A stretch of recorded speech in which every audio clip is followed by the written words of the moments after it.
The 10-hour skill that could change your life forever. Learning the shortcuts for software you use daily. I basically force the juniors to start using shortcuts, and it always pays off in the end. We're software engineers. But this goes for everyone. Designers in Photoshop, people using spreadsheets. If you use it daily, put in a bit of time to learn how to be efficient. If you want to force someone to learn shortcuts, give them the shortcut list and borrow their mouse for a couple of hours.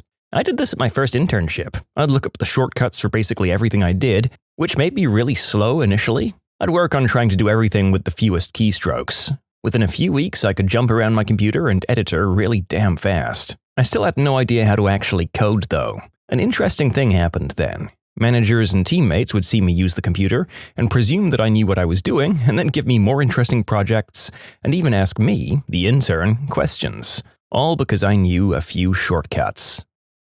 Microsoft Excel. If you know basic math and calculating, then you can do amazing things. I got a very nice job out of knowing basic Excel a few times by now, and I've got 0 qualifications. Excel will take you really far in the corporate BS world. If you know how to do XLOOKUP or VLOOKUP, you're seen as a god.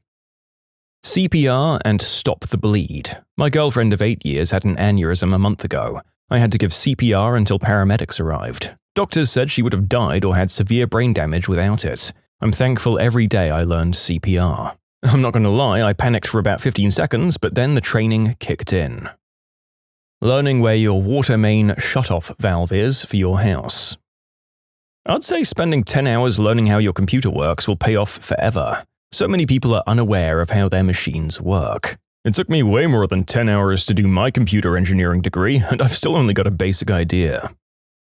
Learn how to swim. It can save your life. It shocks me how many people accidentally fall into water and die because they don't know how to swim. You can easily learn the basics and enough to keep yourself alive in 10 hours. It's insane to me that people don't know how to swim. In Australia, you're required to learn in primary school, so ages 6 to 12 depending on the state. Like including being able to do over 100 meters after 10 minutes treading water in heavy clothes just to pass. In America, it's more of a socio-economic thing. A lot of people that don't know how to swim come from lower-income urban areas where swimming pools, beaches, and lessons were inaccessible. It was a weird realization when a friend of mine told me that knowing how to swim was a sign of my privilege.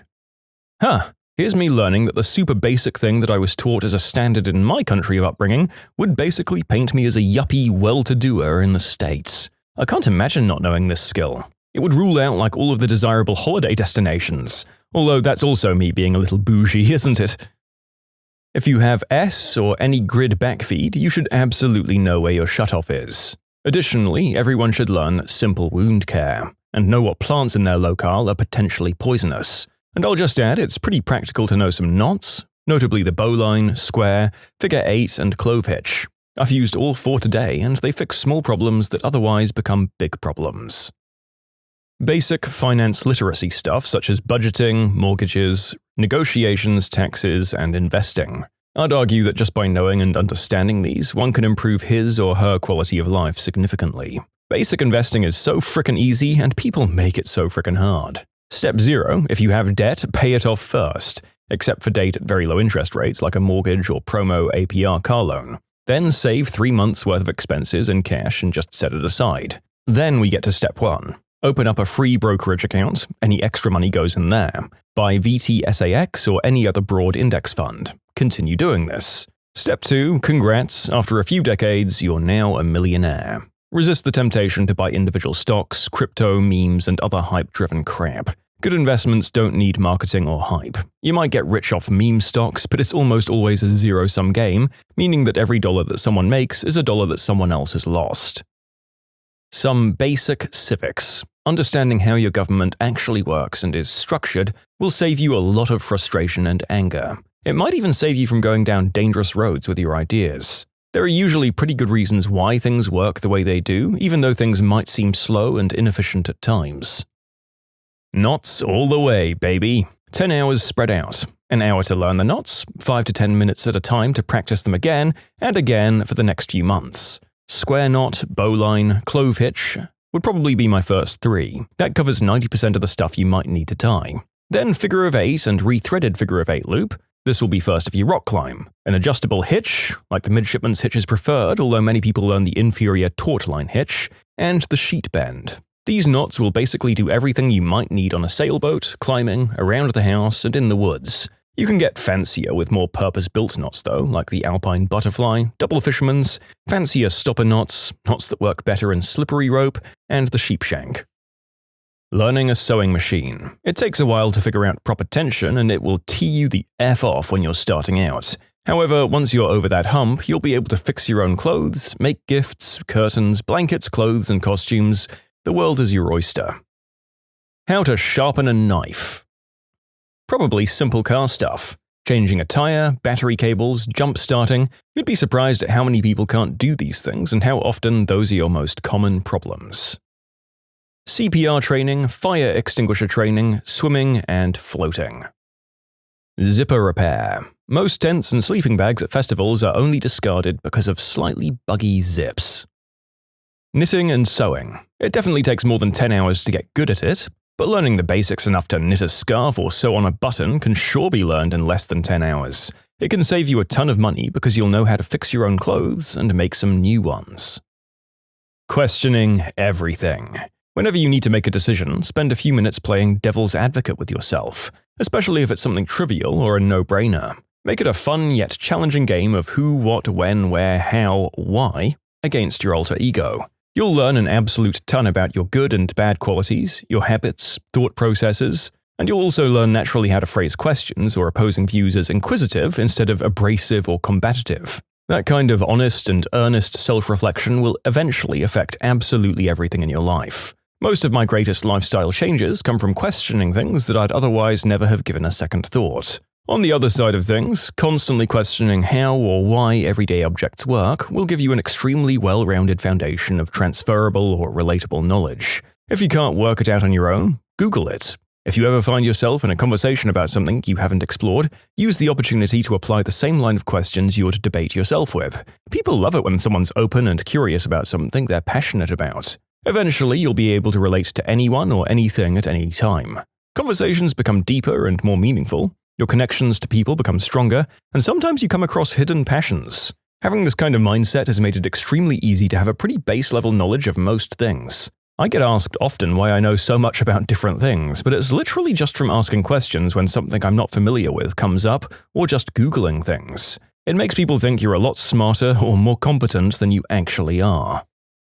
Basic kitchen knife skills. Learning how to cut stuff properly has improved my enjoyment of cooking no end. Plus, it looks cool.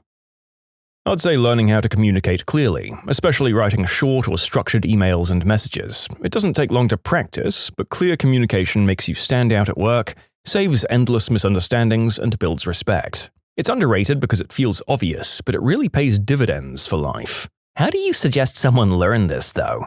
Pick something you're confident you understand pretty well. Write out instructions on how to do a task related to it for the layman. See if they can accomplish said task. Find a controversial idea that interests you and write a persuasive argument about it that's convincing in as few words as possible. Review essay writing skills from high school. Apply them to your career or personal life. How to stretch your body specifically. How about knowing when to shut up? Currently on a long vacation with my husband, sister-in-law, and her boyfriend. The only time she stops yapping is when she's shoving food in her mouth. My God. She thinks you're vacation besties. Well, that hilarious anecdote aside, yes, sometimes just knowing when not to say the first dumb thing that pops into your head and being comfortable in silence is a net positive to many situations. It could save your job, marriage, or friendship. Safer bedroom fun times with the opposite or same gender. Cooking basic stuff like broiled chicken, meatballs, or pasta. It's an easy way to save a lot of money, but people are just lazy as frick or don't know how easy it is to knock out a decent meal really quickly with a few things. I was at a friend's house and they made me a plate of roasted veggies and salmon in like 20 minutes with an air fryer. Learn to type numbers without looking. I got twice as fast in about an hour. Plenty of online tutorials. Learning to ride a bike. Saying no when you need to. Oh man, that one took me decades to learn. How to pick a lock. Knots. There are many knots for different situations, and you don't need all of them for sure, but being able to attach a piece of rope to something is a useful skill. Tying knots. It's an incredibly valuable skill that I use every single day. Start with bowline, figure of 8 on a bight, klitsch hove, and double fisherman's. Most other knots derive from those ones. How to floss, but not too hard. Finger whistle without using your fingers? I feel uniquely qualified to speak to this one since I did this about 2 years ago. It seems easier than it is and took me way more than 10 hours. It took me about 6 months before I could do it consistently. Being under pressure and trying in front of people was awful. There are a few YouTube videos which really help with the fundamentals, but it's very much a trial and error thing that's really frustrating. The basic thing to know is that you need to create a small, firm channel with your mouth for the air to travel over. Start slow and don't try to push a full volume of your lungs at first. Put your tongue against the bottom of your top teeth and try to get the air to only go over your tongue and under your teeth through the small gap. You'll need to move your tongue around so that it doesn't allow air to escape out the sides. Finally, take out your bottom lip, make it taut, as in stretched tight, and bring it up towards your teeth. This will force the air coming out of your teeth and tongue gap to move across the bottom lip and create the whistle sound. You can submit your own stories to be featured here on the channel. The story submission link is in the description below. Don't forget to subscribe to Am I the Genius? Change a tire with the tire kit in your vehicle. How to build a PC. It's really easy and it'll save you money if you ever need to change anything. Keyboard shortcuts. You can use a computer faster without a mouse. Get in the credit card game. Having a simple set of cards covering groceries, dining, and everything else, even for something simple like cashback, will pay you thousands without changing any of your spending habits. Plus, it makes your credit score go up nicely as long as you pay it off. Maybe a little longer for the travel game, but not that crazy as long as you're not trying to balance a bunch of different card providers. Only use 2.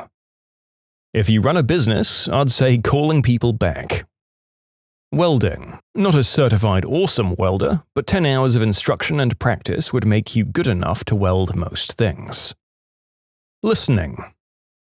For Western folks, learning to use chopsticks well. I have this weird disappearing skill with that, so when I go to the hibachi restaurant or whatever, I either look great or like I've never held that utensil in my life. Still not 100% sure why it happens, but like 20% of the time I'm an absolute moron with chopsticks. How to use a standard ratchet tie strap. I'm terrified by the number of times I hear people say, "Oh, I'm not going that far, it should be fine," as they head towards the freeway on-ramp. Changing a tire, and depending on where you live, putting on chains. How about going south of the border on your female partner? I remember as a teenager finding out that actress Nina Hartley had released tutorial videos on bedroom skills. I went down to the rental place down the street from my house and rented her video on that particular one. That and communication with your partner has served me well many years later. Like most things in the bedroom, an open mind, enthusiasm, and willingness to learn make for a much better experience than thinking you're an expert. There's always more to learn. First aid. There are plenty of options to learn, and in my opinion they should be refreshed once a year if possible because some stuff changes. Soldering electronics. The simple act of soldering is pretty simple to learn. Knowing what to solder, when, how, and why is a totally different beast. Touch typing is a critical skill that you can master in under 10 hours, delivering lifelong benefits. It boosts productivity, reduces strain, and sharpens focus across all professions. By typing faster, you'll save valuable time every day, adding up to thousands of hours over the years. Invest in this skill now for lasting advantages. Why does this sound like an advertisement? We never had typing class in school. When I started working at a hotel, I saw a coworker touch typing and thought, that looks way easier. They could face guests while typing instead of staring at the keyboard. So I grabbed a Mavis Beacon CD and practiced an hour a day. Ended up getting way faster, and it made my job so much easier. It took me a couple of hours to learn how to whistle with my tongue. This method is by far the loudest noise I can make without much effort. So loud, in fact, that I can give myself tinnitus. How to lift heavy stuff safely. Don't lift with your back curved. Keep the back straight from beginning to end. Push up through your legs, and don't twist your back to the side either. Getting a couple of personal training sessions focusing on deadlifts can immediately make that particular activity much better to stay informed on, he says, having thrown out his back twice in the last year doing that activity. Generally though, yes, greatly improved strength and lifting technique. Learning how to properly fillet a chicken or fish. It takes a few attempts to nail it, but once you learn the trick, it really takes less than 10 hours. And it becomes a massive money saver in the long run when preparing food at home. Chicken especially, as most of the cost revolving around this meat has to do with the service of cutting and filleting. Once you learn that yourself, you spare a hefty amount of money and get yourself a nice amount of food for a lot more days than just buying pre-cut stuff. Also, it's not that time-consuming. Takes about 10 minutes for chicken and even less so for a fish. Well, how about saying please and thank you? Tying a tie. Learning the NATO alphabet. I still get surprised when I watch body cam videos and I hear some cops still using a non-NATO alphabet and always wonder why they can't be bothered to do NATO standard. Cranking it with your non-dominant hand. It's a good skill to have for when you break your dominant hand and your mother isn't available to help me. Knitting. Not only do you get to make your own clothing and accessories, it's a de-stressor as well. Basic sign language. Whenever I meet a deaf customer, they're always so happy that I know it, especially because I have to wear a mask most of the time. Empathy. Being able to understand, accept, and adapt to the emotional states of people around you. Understanding other people's emotions helps you to be a more efficient communicator, negotiator, caregiver, or parent because you're able to intuit the other person's motivations, needs, and boundaries, and to better understand your own emotions and actions. Or being less bothered or angered or upset by other people's words or actions. It means you're less likely to consider them a butthole and then get mad about how many buttholes there are in the world. And it allows you to be the kind of person that other people want to be around because you're easy to talk to and get along with. As for how you'd learn it in less than 10 hours, read a couple of articles, watch a couple of videos on the subject, get some basic ideas. Then practice it in conversation, either in the moment or on reflection thinking about how the other person's feelings are impacting their thoughts, speech, and choices. Don't think about whether they're right or wrong to think or feel that way, just accept that they do and try to understand how that's driving their life today. Learning the alphabet backwards. It helps when sorting things and also in sobriety tests. I used to do this while walking home drunk when I was a kid. It has never once actually come up. Learning to tie a few basic knots. Square, sheet bend, bowline, and a hitch of some kind. Learning how to type. Yes, it sounds antiquated, but if you can learn to type without having to look at your keyboard, it saves a ton of time and it's better for your neck. Make Mavis Beacon proud. Playing the ukulele. Grab one online and get one of those little clippy tuning thingies for cheap, and my personal recommendation is to grab some felt picks too. They won't catch on the strings as much as plastic picks or your nails. In 30 minutes, you'll know at least 3 chords. Another couple of hours and the island strum becomes second nature. Once you know C, G, F, and A minor, the hardest one is G, but it's still not that hard, there are loads of songs you can learn. Learn E7 and then you can play the classic Somewhere Over the Rainbow. I'm still struggling with the straight E chord though, but that's universally known as bigger to learn. I tried to learn guitar years ago, but the metal strings were too painful. Ukulele strings, on the other hand, are plastic. I can't sing. I learned a tiny bit of keyboard when I was in school. Enough to play Mary Had a Little Lamb with one hand and not much more. The point is, I'm generally not a very musical person, but within a week of trying to learn for an hour or so per day, I could bumble through I'm Yours by Jason Mraz and Riptide by Vance Joy. Body weight exercises and stretching. If able, within 30 minutes every other day at least, a consistent body weight workout will make later life much easier and promote better body health habits all around. And it's free fitness. Small talk. It's not everyone's cup of tea, but you never know who you'll meet or what they'll know. When I first moved overseas, I had a small talk with some guy and he told me all of the roads to avoid at night, how to use contactless payment, bus routes, and which stop has the cheapest and best kebabs. Quality convo. Need versus want. Most people confuse the two. Knowing how to plug a flat tire. It's simple and it can save your butt.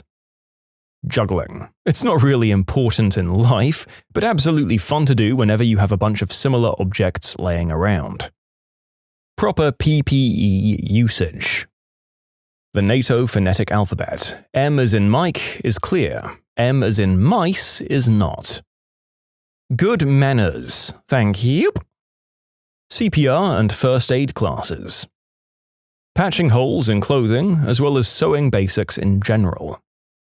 Learning to read Korean. The caveat is that you need to understand Korean in order for it to be useful. Learning to speak without saying and so on. It will make you sound way more confident and well-spoken, even if the content of what you're saying has not improved. Deleting the Facebook and Twitter apps off your phone. Being nice to people. I once listened to a 6-hour podcast about ETFs, learned all that I needed to know about it. Yeah, I've invested a few hours into learning about them now, and to be honest, I'm still not confident I totally know how. A few more showings of the many identical YouTube channels on how to instantly become a millionaire, and I'll probably be set, right?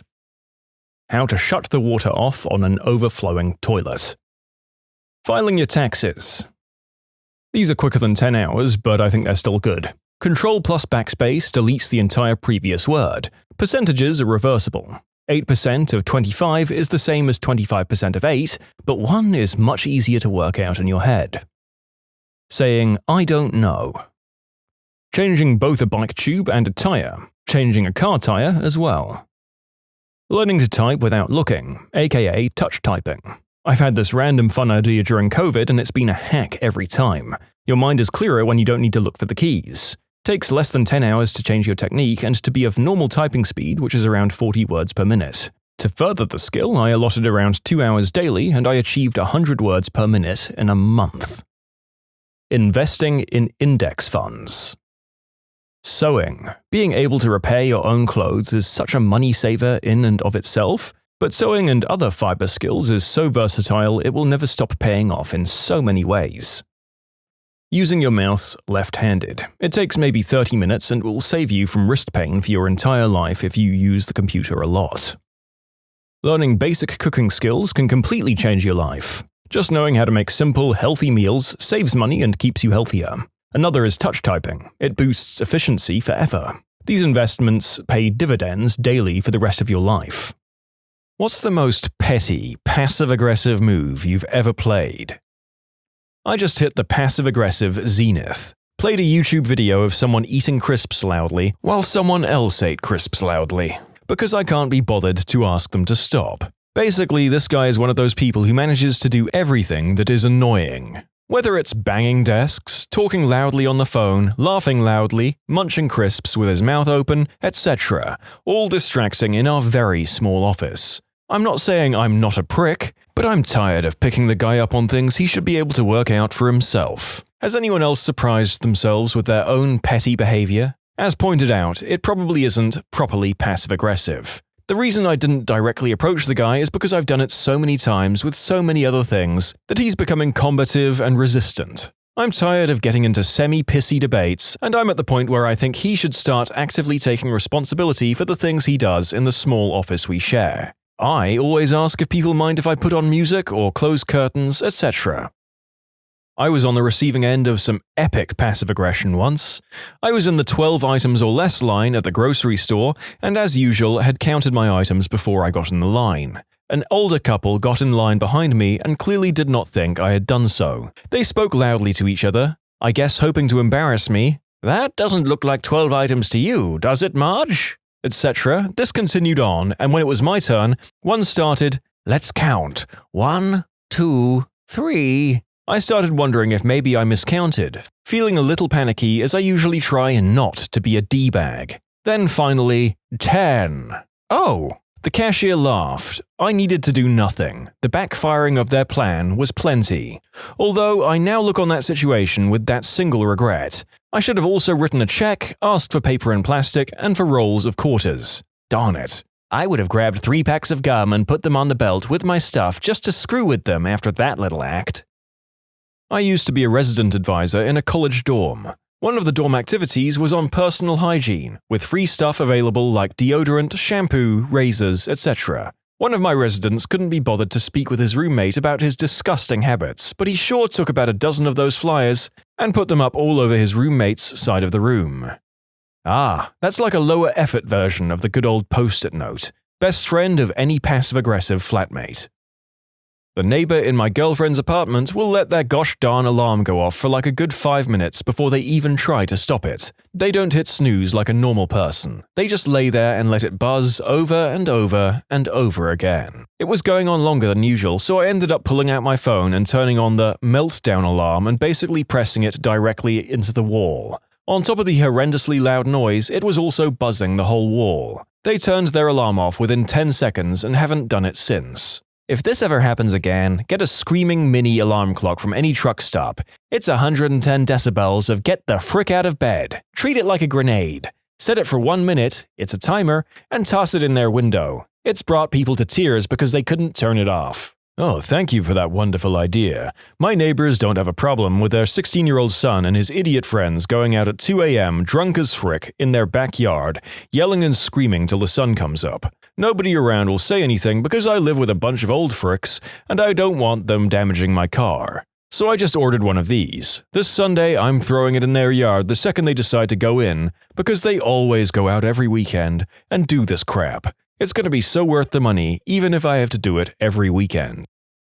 My old roommate's friend always used to come over and drink my cans of Pepsi. I'm on a pretty tight budget, but like to treat myself with said cans, so you can imagine how upset this made me. One day I hid all the cans but one, which I coated with nail biter. The second he realized something was wrong, he poured himself a glass of water using the only glass on the drying rack. The glass coated in nail biter. I live on a typical American suburb street. My neighbor just got a new job with a company-provided vehicle. He has a one-lane driveway, so he parks this huge work van in the road, directly in front of my house. It's all I can see when I look out the front window. I casually mention it to him now, so that he could park it in front of his house and not mine. He just chuckles to himself and starts talking about something else. For the next week, I parked my car in front of his house to see if he enjoyed looking at my car every day. Luckily, he got the message and now parks in front of his home and not mine. Something similar is happening where I live. I live at the end of a cul-de-sac in the corner, and the guy in the middle of the end parks one of his cars outside his house,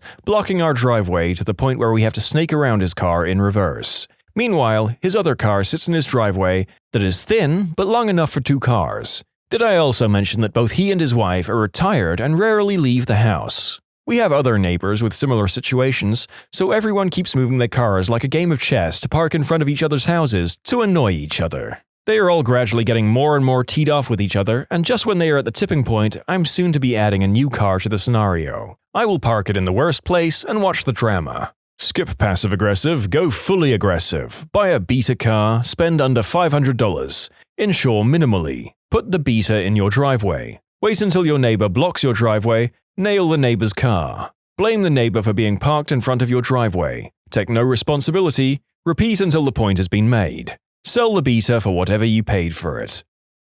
I blow kisses to angry drivers. I'm a guy. On an airplane flight this past summer, the guy in front of me reclined his seat until he was practically resting his head on my chest. I politely asked him if he would please put his seat up. He just looked at me and said no. I then turned my air vent on full blast aimed right at his face. When he reached up to adjust it, I pushed his hand away. "Excuse me, that's my air vent. I like it that way." He ended up leaning forward the entire flight, but left his seat reclined practically to my chest. We were both uncomfortable the entire flight, but neither of us would give in. As my wife put it, so this is what happens when an inconsiderate butthole meets a passive-aggressive pee-pee. Later, several people have called bullcrap on my claim that the seat tilted back all the way to my chest. I'm 5'10" and my legs aren't long, so that my knees will touch the seat in front of me. For that reason, I don't usually have a problem with people in front of me leaning back. I don't really enjoy it, but it's not a big deal. I don't know if this guy's seat was broken or if it was some sort of sleeper sofa unit that belonged in a long-haul flight or what, but I ended up looking down on that guy's face like I was his dentist. It sucked. I was at Costco once and they had massage chairs at the end of the aisle, right by the crutches and folding wheelchairs, etc. 2 older women were complaining about me using it, making remarks about how I was abusing the equipment or some crap, so I struggled to get off the chair, gave a look of pain and wheeled off in one of the wheelchairs. I kept one of my hands shaking and went right past them. Their faces were one of the best things ever. In conclusion, used muscular dystrophy to screw with someone. Oh my god. I think the most perverse part of this account is that even from the way the author has written it, I'm not 100% sure one way or the other whether they actually have that particular disability or any disability at all. I just hope the ladies in question feel terrible regardless.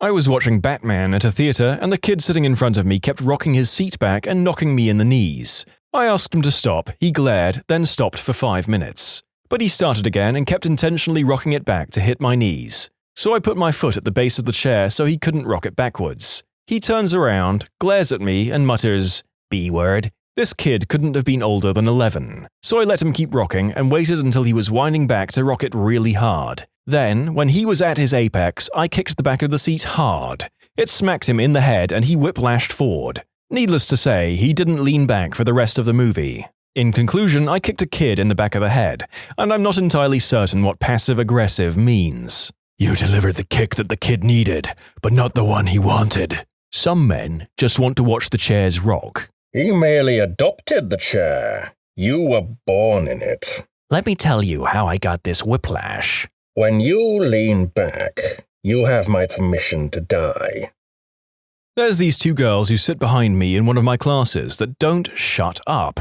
No matter what my professor says, they always have to talk about it between the two of them. After doing this, it's always leading into longer discussions between them. It's freaking annoying because I'm actually interested in what my professor has to say. He tells some pretty interesting stories. One day, I'd had enough of it. When they started talking again, I took my laptop out and made a new Word document. I made the font large enough to where they'd be able to read it and typed 4 simple words. Shut the frick up. I cleared my throat very loudly, I should add, and just slightly moved out of the way to where they would be able to read it. That was 2 weeks ago, and they haven't said a word in class since. I had the same problem in my philosophy class. For about a week, I would type everything that they said. At the end of the week, I handed them each a transcript of their conversations. I pulled the same thing last finals period. I was on the quiet floor of our student center, where not even the laptops are allowed. The clicking of the keyboard is too loud. There was this girl furiously typing on her laptop and having a cell phone conversation about her child termination. It was very, very distracting, and no amount of throat clearing and angry looks got her attention. So I scribbled, "Shut the frick up," in Sharpie on my notebook, coughed loudly, and held it up for her to see. She got up and left, and I got a very enthusiastic round of golf claps.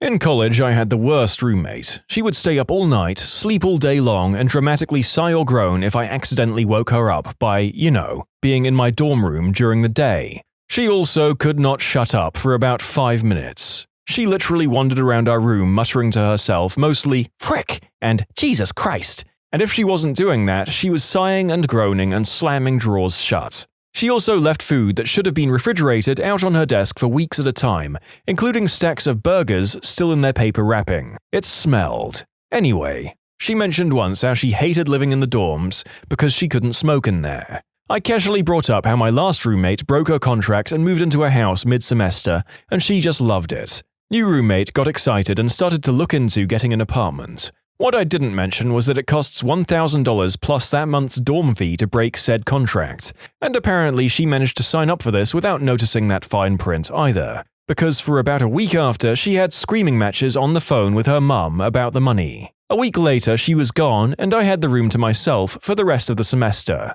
It was great. I would feel bad, but living with a frantic, swearing, sleep-deprived burger hoarder was too much for me. In conclusion, talked Oscar the Grouch into breaking room contract, resulting in unforeseen expenses on her part. Oofed. I mean, she was probably outright told by student housing that it would cost her money, so hopefully decided to move despite that fact of life. It just sucks that it sounds like her mother had to foot the bill. Mine is a painful memory to relive, but I'll do it for the sake of this thread. Me and my then-university roommate shared this tiny room with one double-decker bed, a cupboard, 2 tables, and a mirror. The mirror is depressingly important in this story. It was opposite the bed so that I, sleeping on the top bunk, could actually see what my roommate was doing underneath. You know where this is going. So one day I woke up to this horrible squelching sound. In my mind, I knew what it was. I just didn't want to entertain the idea. It must not be that. It can't be. Furtively, I glanced at the mirror, knowing that the reflection would take a little bit of my soul with it. Sure enough, it was my roommate, under my bunk, pumping vigorously in his boxers. I have never seen anyone beat it that feverishly. It was almost beautiful in some sick, perverse way. Okay, so the problem was that he kept doing this. I kept waking up to the sound of the guy who watches Matrix Reloaded daily, frantically beating off in his boxers. Even worse, sometimes he'd let out an ugh sound that chills me to this day. I cannot watch Japanese adult flicks because of him. I didn't even know what to do. Should I accept my fate and consider this morning jerk session as some kind of cruel alarm clock? One fateful day I was woken up to the usual squelching sound, and I decided to do something about it. I just cleared my throat. He immediately stopped. And it was then that he knew I knew. We never spoke again, and he moved the following semester. You fricker. I know you're on Reddit. If you're reading this, I'm going to come and spank the monkey in front of you one day. Drunk. You mother fricker. I wish I'd employed a similar passive-aggressive tactic on the guy who sits directly behind me. He's insanely annoying, such that he's infamously never sat with his actual team. They rush to fill any seats that come free. And there's a long list of people who've said, "If you sit me near him, I will quit. Seriously." Highlights include, he seems to have old smoker's lung/throat problems, such that his voice always escapes as a gurgled squeal. He can't help that, but he shouts, of course, so it's akin to sharing the room with a banshee. He spends hours per day cramming Bombay mix into his mouth. He then chews it with his front teeth for maximum crunch volume. He'll still use the phone or shout at people while eating. Farts openly and often. Has an incredibly loud and annoying SMS received tone, which needless to say is triggered several times per hour, sometimes many times a minute as he conducts some sort of his extracurricular activities exclusively by SMS. Of course, his desk phone habits are annoying too. Keypad tones set to on, volume set to max, and he opens many conversations using the speaker setting. He has dozens of keys plus his security tags on a long chain which he slaps and drags about on his desk, like he's a fricking poltergeist. That's right, he's a banshee and a poltergeist. I cracked after weeks of this and told him to shut the frick up. On a Friday morning when he was screeching at the team opposite solidly for an hour telling his version of what passes for a joke. He responded with abuse, so I went unpunished, but I still know I made a mistake being aggressive and swearing at work. On second thoughts, I wish I'd killed him with a stapler. I'm a live sound tech. My job's success rate depends on me being passive-aggressive. Oh, you turned your guitar amp up again? Cool, I hope you like me cranking the crap out of your guitar in your monitors now, butthead. I've been to shows where the band members straight up sit there and yell at the techs. Isn't that someone you should be polite to, considering they can make your entire set sound like crap? I've been yelled at from some idiot on stage for problems they were creating. Oh, not to mention a room full of people between us. I muted his mics, sipped on a beer, and stood there and smiled at him as he had a tantrum. Does this count? Drunk buttholes being loud outside residence buildings at some ungodly hour on a Sunday night. Hey, do you guys ever watch? A watch? Yeah, I need to know what time it is. 3:30. Okay, cool. Now that you know that it's 3:30, can you shut the frick up? Oh yeah, this one. Had a guy watering his garden at 2:30 a.m. once, in the summer, when you have your windows open. I leaned out. Hey mate, why don't you water your garden at 4 a.m. like normal people? Whenever some butthole is tailgating me on the road, I hit the windshield cleaner button and just hold it. Usually, I can get a good consistent spray of water to obstruct their view. They usually change lanes after that. Bonus points for me if their windshield is dirty and their wipers are bad, leaving behind a dirty, muddy mess. Also, if you're all in on this idea, you can take a pin and adjust the angle on one of your nozzles to spray directly over your car for maximum effectiveness. I had a wagon and it had a rear view sprayer, so I pulled it out and found the best angle to hit tailgaters right in the window. It was awesome. People would either get super mad and go into a rage, or most of the time start laughing and back off. I mean, I can't possibly condone this, as you could cause a crash if they're particularly jumpy and unprepared, but it is damn funny, and I'd be tempted to try it.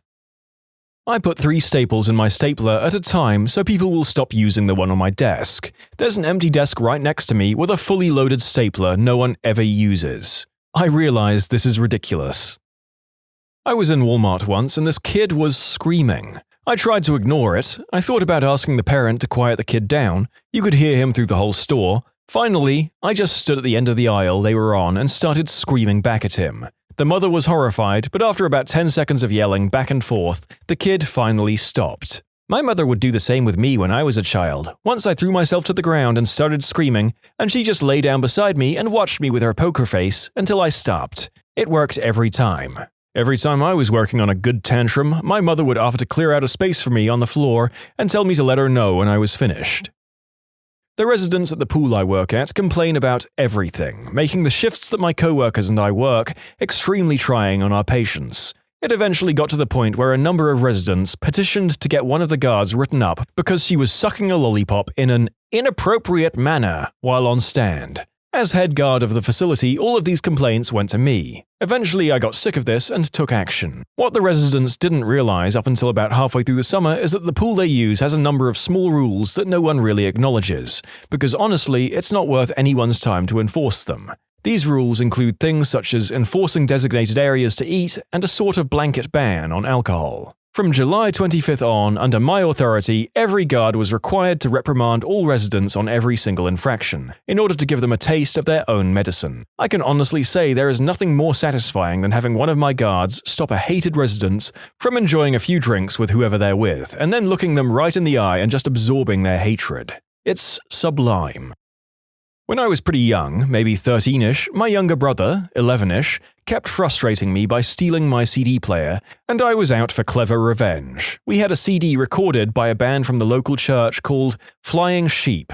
Something something Jesus and flying animals, you know the drill. The first track of the CD was 45 seconds of sheep noises. When he went to sleep, I snuck into his room quietly, located my CD player, set it to loop track 1 and turned the volume way down. About every 5 minutes I'd sneak in again and turn the volume up a little more. I did this for about 2 hours until there was nothing but bleating sheep at full volume about 4 feet from his head. My brother slept like a log, so he slept for the whole 7 hours, with sheep noises beamed directly into his brain. He woke up pretty angry. Apparently he had dreamed about trying to herd aggressive sheep all night long.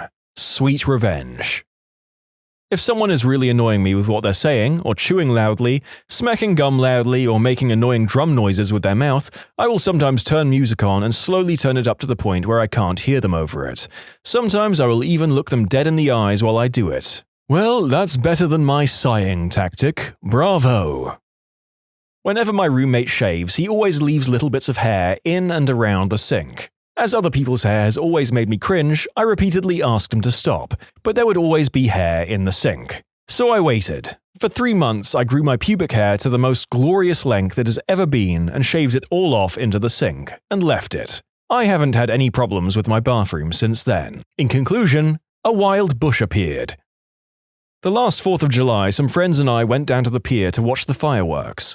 We were sitting down when this couple decided the perfect spot for them was standing directly in front of us. I'd been drinking a bit, so it seemed like a good idea to bark like a dog. Not like a mean pit bull or something, more like a high-pitched chihuahua. I do a really good impression, by the way. They started turning around looking for the dog until they realized it was me. I looked them in the eyes and started barking with an even higher pitch.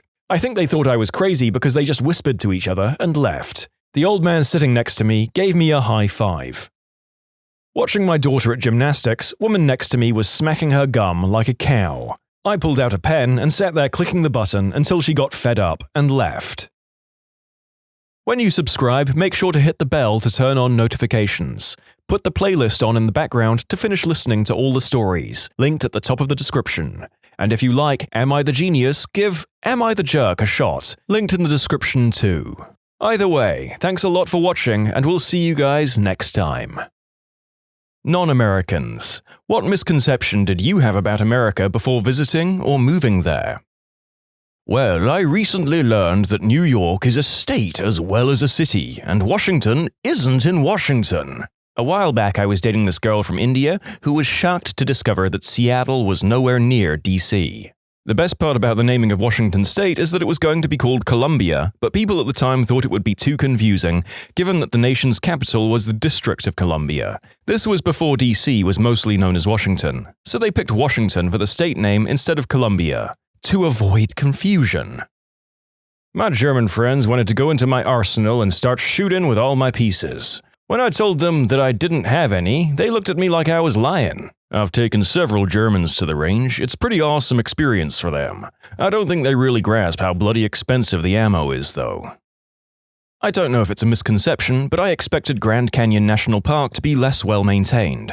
Frankly, it's amazing for the amount of visitors. Visited last year, 10 out of 10. You people have an amazing national park service. This year we decided to come back and tackle Yellowstone, next weekend actually. Hats off to the national parks. That is some public sector crap I hope you people decide to keep investing in. For me, more than cities, they are the crown jewels of the US.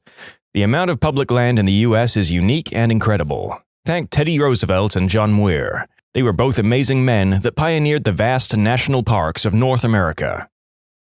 It's true, despite the efforts of certain monetarily motivated entities seemingly working as hard as they can to gut the EPA and park services, America still has some incredibly well-maintained hiking trails and natural wonders. Long may they last. This one's a bit off topic, but hear me out. I grew up watching American movies, American media, American everything, and it became this very familiar place that I'd never been to, and it almost seemed like it was fake, like it was all just one big movie set, and people spoke a made-up language I understood but never heard from native speakers in real life. At that point, my view on America was almost disconnected from reality. When finally visiting America, it was completely surreal. Like I was taking part of those fictional movies I'd seen as a kid. I saw landmarks in cities I had only ever seen on screen. It was a crazy experience. I get that. Even for Americans, there are places in the US that can be like that, especially New York City. I thought you Americans ate pizza every Friday. That's why I wanted to go to the USA in the first place. It's America. You can eat pizza every day. And when pizza's on a bagel, you can eat pizza anytime. I thought sheriffs aren't real for some reason, at least not anymore. At least where I am, police equals city, sheriff equals county, state patrol equals state, but mostly highways and interstates. We have a lot of overlapping law enforcements with weird jurisdiction lines and different protocols. Like where I am in California, in a day you might see highway patrol, county sheriff, and the city police department. In lots of places, sheriffs are more likely to use SUVs, while with PD, SUVs are normally for K9, but some departments are using them as well. Being English, I didn't even think about a language barrier. At a football game, it took me about 5 minutes to get a bottle of water. The girl just couldn't understand how I said water. I had to point to one someone else had had in the end. I'm just sitting here giggling and picturing an extremely frustrated Brit standing at a concession stand just repeating, "Water! Water!" over and over again in a fruitless attempt to get a damn drink. It happens to everyone. I'm from Ohio and I went to visit my aunt and uncle in Georgia. I was trying to order a sandwich, but I couldn't understand the question that the waitress was asking me because I couldn't decipher her accent. My sister had to translate for me. It was pretty embarrassing now that I'm thinking about it. Y'all want mustard and mayonnaise on it? I thought people would say yee-haw a lot more. I'm sorry to disappoint. We failed our jobs as Americans, and I deeply apologize. Oh, and yee-haw. My brother in Connecticut deals with people in China and other countries from work all the time, and he started greeting everyone with howdy, specifically in order to perpetuate the stereotype.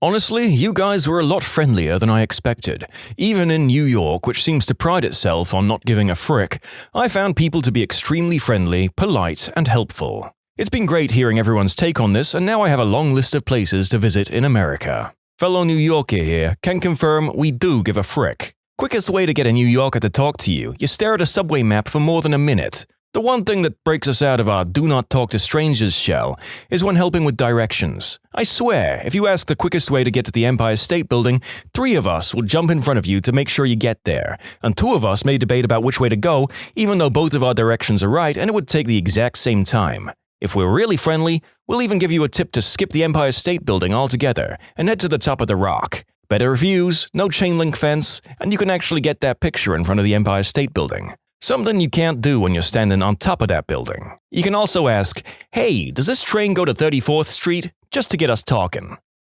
Honestly, I think that a lot of the infamous East Coast and New York surliness goes out the window when people realize you're British or European as well. But maybe that was an isolated experience for me. I didn't realize those red cups were actually real and used by everyone in the US at parties. I thought it was just like a movie thing. My mum's friend went to the US and brought us back a stack while we were at university. We felt like we were in a teen film, and we even washed them up when we were done so we could use them again. I thought that I'd have no problem communicating because the people there speak a form of English. I've listened to their accents in my media the whole life, etc. Man, was I wrong. I don't think I spoke to a single person who I didn't have to ask to repeat themselves at least once. This was in Orlando. Oh, this sounds stupid. I knew America was big, but when I thought I could drive from New York to Florida pretty easily, I was so wrong. I just didn't quite register how bloody far away everything is. And I was wrong when I thought alligators just lived in the Everglades. Those frickers are everywhere in Florida. How surprisingly cold some parts of Arizona can get. I visited after spending a year in northern Ohio and basically went there naked, as I didn't expect anything could be worse than Cleveland's winter. Nope, I almost froze to death when I went to see the Grand Canyon and it was snowing. Yes, when I went to the Grand Canyon in October, I showed up in shorts and a tank top, expecting it to be still and hot, like I was in Phoenix. Nope. Not only was it freezing, but it was the windiest place I've been in my entire life. So beautiful, though. When my parents and I moved from Poland to Texas in 1997, we had no idea Daisy sour cream wasn't a cheese spread. Still have it on sandwiches. On a solo road trip up Route 66, I picked up an 18-year-old Dutch kid on his first trip out of his country. He thought all American diners were owned by one company called Diner. That was pretty adorable. My grandmother was an impressionable small-town teenager in the UK during World War II and fell in love with her fair share of American GIs as there were hundreds stationed in her hometown. They took her to dances, swept her off her feet, and left her with a hugely romantic view of life in the USA, bolstered over the years by movies. In 2003, my family took her to Florida on holiday and she was devastated that everyone lived normal lives. Ah, that's the nicest thing anyone has ever said about Florida. Thanks. Living in Florida makes me wonder if I'm normal or just less insane than the other residents. I thought Washington was the most serious place in the States, but when I went there for a tour in the White House about 3 years ago, most of the city smelled like green herb. I was very confused. After several replies to my story, I need to clarify I was talking about Washington, D.C. Didn't think it was necessary since I mentioned the White House. I do apologize for any confusion. People think DC equals government, which it does, but they also forget it's an incredibly liberal population. I don't know the numbers now, but it also used to be the gayest city in America by percentage of population, and we know how to party. You get a lot of high-strung young professionals, and they have to blow off steam somehow. People might not believe that DC consistently votes in the 85 to 92% range in favor of the Democratic candidates in each presidential election, regardless of who's currently in office or who the candidates are. I'm not saying that the Dems get 90% more or double the votes than the Republicans. I'm saying that 90% of all votes tallied in the district are in favor of the Democratic candidate. DC is crazy liberal.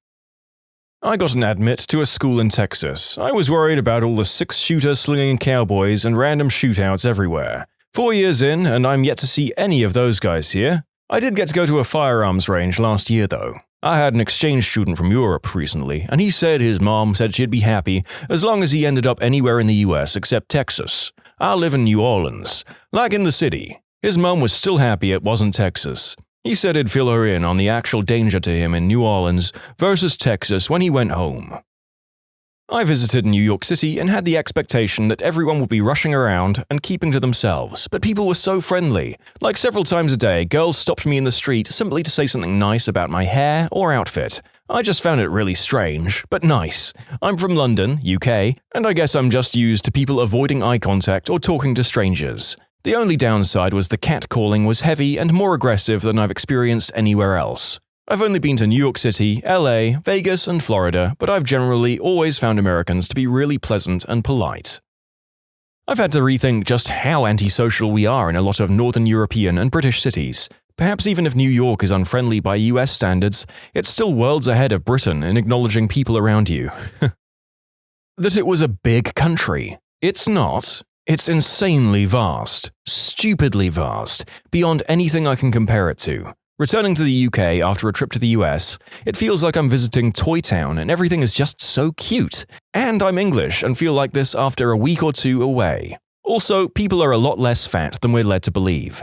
Yeah, there's some obesity, but no more than I see here in the UK. I also felt massively safer driving in the US than I do in the UK. People seem to drive with a lot more patience and there's a lot less under or overtaking. In the UK, at any given moment, someone is planning to cut you up or is actively swearing at you a car away for being either too fast or too slow, or not pulling away from the red light the instant it turns amber. Yeah, a lot of people underestimate the physical size of the country. It's common in conversations about travel for Americans to point out the ease of traveling in Europe. Americans don't understand how you can hit 2 to 3 countries in a day or for a weekend. Europeans don't understand that you can drive for 8 hours through Texas and still be in Texas. The East Coast with the smaller states are easier to travel through with transit, but once you get west of DC or Maryland, there isn't transit connecting cities. It's plane, car, or if you're severely unlucky, Greyhound bus or rail. My friend's wife is from Costa Rica. She was shocked to find out that Americans take regular showers when she moved here. I guess most of the Americans she was exposed to growing up were the backpack Costa Rica hippie types who didn't clean themselves much. Thought food was going to be crap for some reason, then discovered that the quality was way better than what I'm used to. Also thought everyone was going to be morbidly obese. Came to Colorado, and 90% of people are fit as frick. I thought Walmart was going to suck. I ended up loving Walmart. I also didn't know Colorado was the fittest state before coming to the US. I know now. As someone from somewhere else in America, I just had the same experience on my first trip to the Rockies. Retirees trail running past us up a 45-degree grade at 10,000 feet above sea level. Wow. I thought that WrestleMania was a huge deal for Americans. I was hoping that it would be like a national holiday. WrestleMania and NASA are my two favorite things about America. So this was very sad for me. Vince McMahon would like to have a word with you about an exciting offer that only costs $9.99 a month.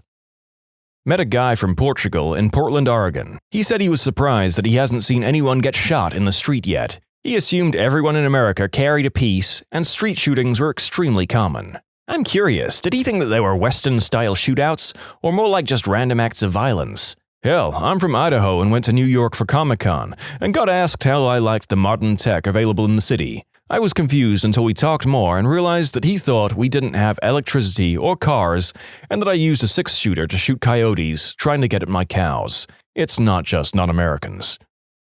Not really a misconception, but I was pretty young when I moved to the US from mainland Europe. My parents mentioned that the US was at war with Iraq. This was in 2003, and I was wondering to myself why we were moving to a war zone. I thought there would be air raids and bombings all the time. When I was very young, I thought English people lived in castles and rode horses and went to war with bows and arrows. I didn't understand that the movies I saw were portraying historical England, not contemporary England. That's what they actually do. When you travel to England, they'll take you to the special places for tourists, where they maintain the appearance of a modern lifestyle. However, it's all a big conspiracy because they don't let the tourists go to the real places where the English live in castles and ride horses. Their maps are fake, public transport is rigged, every inhabitant of England is sworn to maintain the secrecy of their true lifestyle. That everyone is as good-looking as the people on TV. We are, but that show is Roseanne. To appreciate the quality of this joke, I had to Google image the show Roseanne, and I guess the joke is that most of you basically look like normal people. Zing. Hollywood. I believed it was wall-to-wall famous people, walking on red carpets dressed in golden gowns, and everything was possible if you just walked on that beautiful boulevard. Wrong. Big time. There was nothing, and I mean nothing worse than when we had out-of-town family visit us, fam lives in SoCal, LA area, and begged to be taken to Hollywood so they could see the Walk of Fame, etc. Even after explaining that it's a dump, they always insisted. And then we'd get there and they'd see what we were talking about and we'd have to claw our way out after 30 minutes. That area is horrible in the summer. Traffic going in and out is impossible, everything is overpriced, and it's filthy as heck. I had to work for an event designer out there for a year, and that drive was part of the reason I quit so soon. I love LA and all the cities in it, but Hollywood and Venice Beach can go get screwed. That every shop is like Costco, big in bulk and relatively cheap. That the majority of people in the US are fat, racist, and selfish motherfrickers. I couldn't be more wrong. Everyone was very nice, educated, and kind. Unfortunately, the worst people get the most attention inside and outside the US. Rednecks and hillbillies. I thought that it was a geographical thing and you can only see them in the South. The ones I met up north were pretty hostile at first, but turned out to be awesome people in the end. I thought Americans, especially Californians, are sassy and snobbish. I was so wrong about that. They're freaking chill, friendly, and some are really down to earth. I also thought that most are really rich and that they own mansions with swimming pools at the mountains of Hollywood, but no. Most of them live in apartments and houses. My big misconception was I thought life was easy here, that you don't have to do 2 to 4 jobs just to make a lot of money, but unfortunately it was the other way. When I was in high school, a friend's older sister had a German student and a British student visit for Thanksgiving. They were students with her at UT. It was so much fun talking to them about the US and answering all their questions. The best, though, was their questions on the states. They thought Chicago was a state and were surprised to learn Hawaii and Alaska were states as well. They thought they were a step up from Puerto Rico, but they were surprised to learn they also had representatives and senators. From the outside, the US looked like one country. Once you're there and drive around multiple states, it more seems like many different countries with different accents, laws, regulations, way of life, food. That was big surprise for me. Misconceptions before moving to America. 1. Americans only work 7 a.m. to 3 p.m. 2. No one works after 12 on Fridays. 3. Americans take a lot of vacations, summer plus Thanksgiving plus Christmas. After moving to America, 1. Everyone is working their butts off. 2. The concept of fixed hours is fuzzy. People log in early and late to get to important stuff at work. And 3. Americans are not getting much time off. Most are not even using their vacation days. I was told the typical stuff before going to the US the first time. The TSA are buttholes, everyone carries a piece, and people are hella unfriendly. I saw more pieces in Schiphol in Amsterdam than I did in O'Hare. Seriously, police with MP5s about every 30 feet. Dogs as well. Very weird. Also, O'Hare freaking stinks.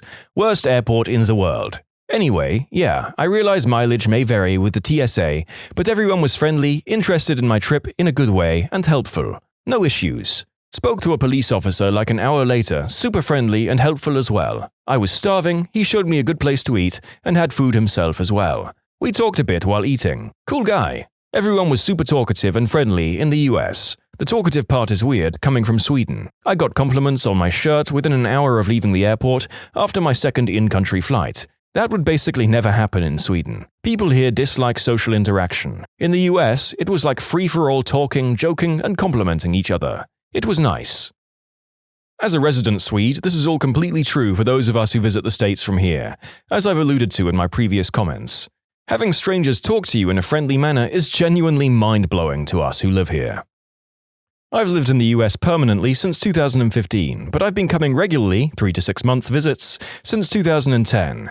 As an Englishman, I signed up for the two main stereotypes pre-2010. 1. That all Americans are incredibly obnoxious and loud in public. 2. That everyone in America is a mixture of stupid and fat. Since then, I've evolved my thinking to say the least. 1. They're really not obnoxious, nor are they loud in public. English people are just painfully awkward and shy, hence the crappy handshakes, the lack of eye contact, and the "speak up, you bellend" mumbling of words in public. Trust me, you start to notice this behavior when you've had something to contrast it with. 2. Obviously there are stupid people here, but that is true of any country. It's worth pointing out that I've yet to meet a group of people or a set of individuals as stupid or as cringe-inducing as the people I grew up with in the northwest of England, and I've travelled throughout the south and gone from coast to coast. For instance, I've never once had to explain what a bachelor's degree is in the good old US of A. That was a weekly occurrence after I graduated uni in England. The fat thing is also a bit of a reach too. Americans are typically more health conscious from my experience.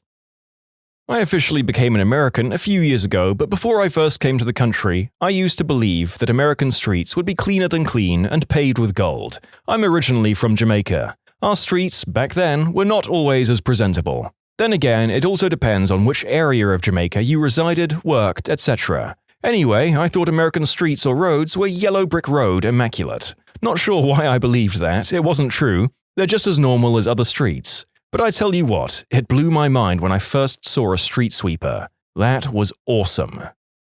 I ran into some dude outside of the States that asked me why Americans eat dogs. After maybe not understanding my "what the frick" look for a while, he then asked what hot dogs were. So at the very least I was able to explain, in freedom terms, what God's gift to man is. Hot dogs.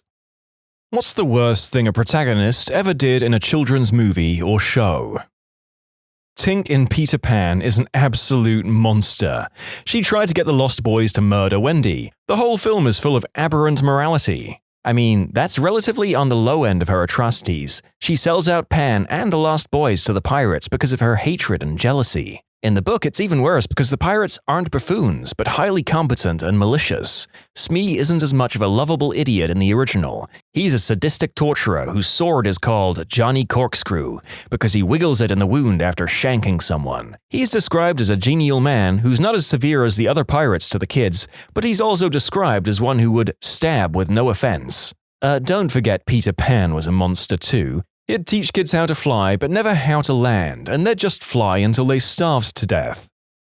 Lab rats. The dad/inventor kept the kids in cages, and it wasn't until he married and got a stepson that they got rescued. Then everyone was, "Oh well, good times." Honestly, a lot of Disney shows and other kids' shows have creepy undertones like this. This won't make much sense to anyone who's never watched the show, but I'll never forget an episode of Wizards of Waverly Place where Alex makes a new friend that turns out to be part of this underground uprising against the unfair rules on who gets to have powers. She seemingly joins her, only to find out she was actually tricking her so she could turn her into the authorities. They act like this was a huge, brave, and heroic thing she did, and that the people fighting against unfairness were those evil people who deserved to be punished. Basically, the message was that you should never question authority, and those who try to stand against unjust laws should be turned in. It really creeped me out. Oh, it turns out I misremembered that last part. It's actually worse than that. She freezes her to give her powers to her brother, and then Alex's little brother Max knocks her over and shatters her as the laugh track plays, and they act like it's no big deal. They literally kill her and shrug it off. Man, the people who made that show are messed up, especially making it a kids' show. Princess Poppy in the Trolls movie. The whole problem and everyone nearly dying was all because she couldn't accept and let someone be happy not singing and dancing. I think they handled her better in the second film when Branch outright tells her she's not listening to anyone and making things worse. The Fat Controller in Thomas the Tank Engine bricking up Henry the Green Train. All Henry wanted was a coat of waterproof paint or a break from the work till the rain stopped. Nope, brick up the tunnel and take up the tracks. Frick you, engine, you work for me. Is the Fat Controller really the good guy? The trains are enslaved and taken to the junker's yard if not really useful. Dude is worse than that Grandpa Joe. Ha ha ha, laughed the Fat Controller. You are wrong. There are a lot of downright concerning implications of the Thomas verse. These talking, thinking, feeling creatures are often subjected to downright dangerous work conditions and punished terribly if they voice dissent. That show haunted the young narrator once upon a time. Agent Black from Johnny Test casually and nonchalantly says, "I blew up Malaysia." Also, what I find funny, blowing up Malaysia only gets them down to the level of police officer.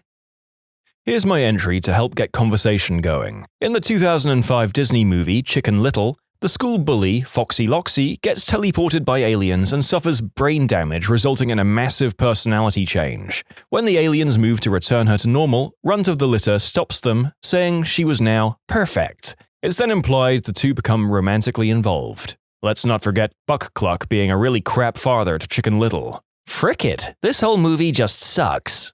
I don't think it would be remiss to say, frick Buck Cluck. Sportacus and Stephanie treating Robbie Rotten badly, all because he didn't want to be active. Let him live in Lazy Town in peace. Those two came to a place literally called Lazy Town and tried to force everyone to be more active and stuff. If anything, Robbie Rotten should have been the hero for trying to maintain how the town should be. You speak the truth. If you think about it, Robbie Rotten is far more heroic. Sportacus thinks that being active is the key to happiness and well-being. As such, he tries to convince the kids to be more active, which in turn requires him to be active. Okay, sure. Now, Robbie Rotten thinks that the key to happiness and well-being is to be inactive. As such, he tries to convince the kids to be less active, which in turn requires him to be active. Now, this is Robbie making his day worse to improve someone else's day. Ignoring the question of which of them is correct in their worldview, it's obvious that Robbie Rotten is substantially more selfless. The episodes often show Robbie bothered, usually not by the noise the children are making, but by the idea that they are being active. He goes through huge amounts of work and planning to correct this, often making elaborate games for kids in the process. Finally, let's examine the basic claim that Sportacus makes that the children would be happier and healthier if they subscribed to his lifestyle. They do seem to enjoy his sports, though Ziggy often has his complaints. However, compare this to the joy the children had in Robbie Rotten's "You're a Pirate" game, which involved nothing but props, imagination, and singing. Everyone loved it. You might think then that at least Sportacus is correct that the children would be healthier if they followed his advice, but once again I say that Robbie is right. If you trap Sportacus in a cage, he starts to pass out in mere minutes from fruit withdrawal. He might be able to outrun Robbie, sure, but it isn't like Robbie isn't capable enough to build a treehouse, ships, and whatnot. The Cat in the Hat nearly pummeled a young child's skull with a baseball bat. That movie is hilarious and yet so screwed up. He legit cuts his tail off and swears in front of children. In High School Musical, when everyone manipulates Troy into saying he doesn't care about Gabriella at all while recording the whole thing so that she sees it. God, if I was Troy and learned about that, I'd have quit the basketball team. If my friends couldn't stand by me and sold me out like that, there's no reason to be with them.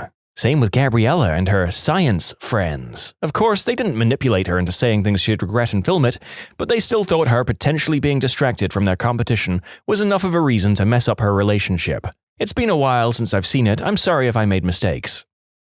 In the Rapunzel TV series, there's a controversial episode in which Rapunzel, after having an argument with Eugene in which she disagrees with his advice, accidentally goes back in time to a point when Eugene was a thieving teen. During this episode, she appears as one of the Stabbington brothers and ends up changing Eugene's views in the future to match hers by the end of the show. Eugene has no idea this has even happened. It's pretty controversial because while Rapunzel didn't mean to do it, she sort of forced a core personality change in him, and the show never really addressed the argument because Eugene is just like, I don't know why we were arguing before because I agree, and the end of the episode. The following story is from a series that I've never seen, nor probably ever will see, but it definitely has some mind-bogglingly interesting implications from the way the author describes it. In the 4th season of Winx Club, the main characters get a new power-up, the Believix, and it's a mess. They each get a new power to use at their own discretion. Here's a quick description of what these powers let them do. 1. The Strength of Life. Bloom. It lets her make people believe in magic and help them overcome their weaknesses. She decides what qualifies as a weakness. She overrides a person's free will to make them believe in magic, which just so happens to make the girls stronger and rewrite their personality if she doesn't like it. Dawn of Light. Stella.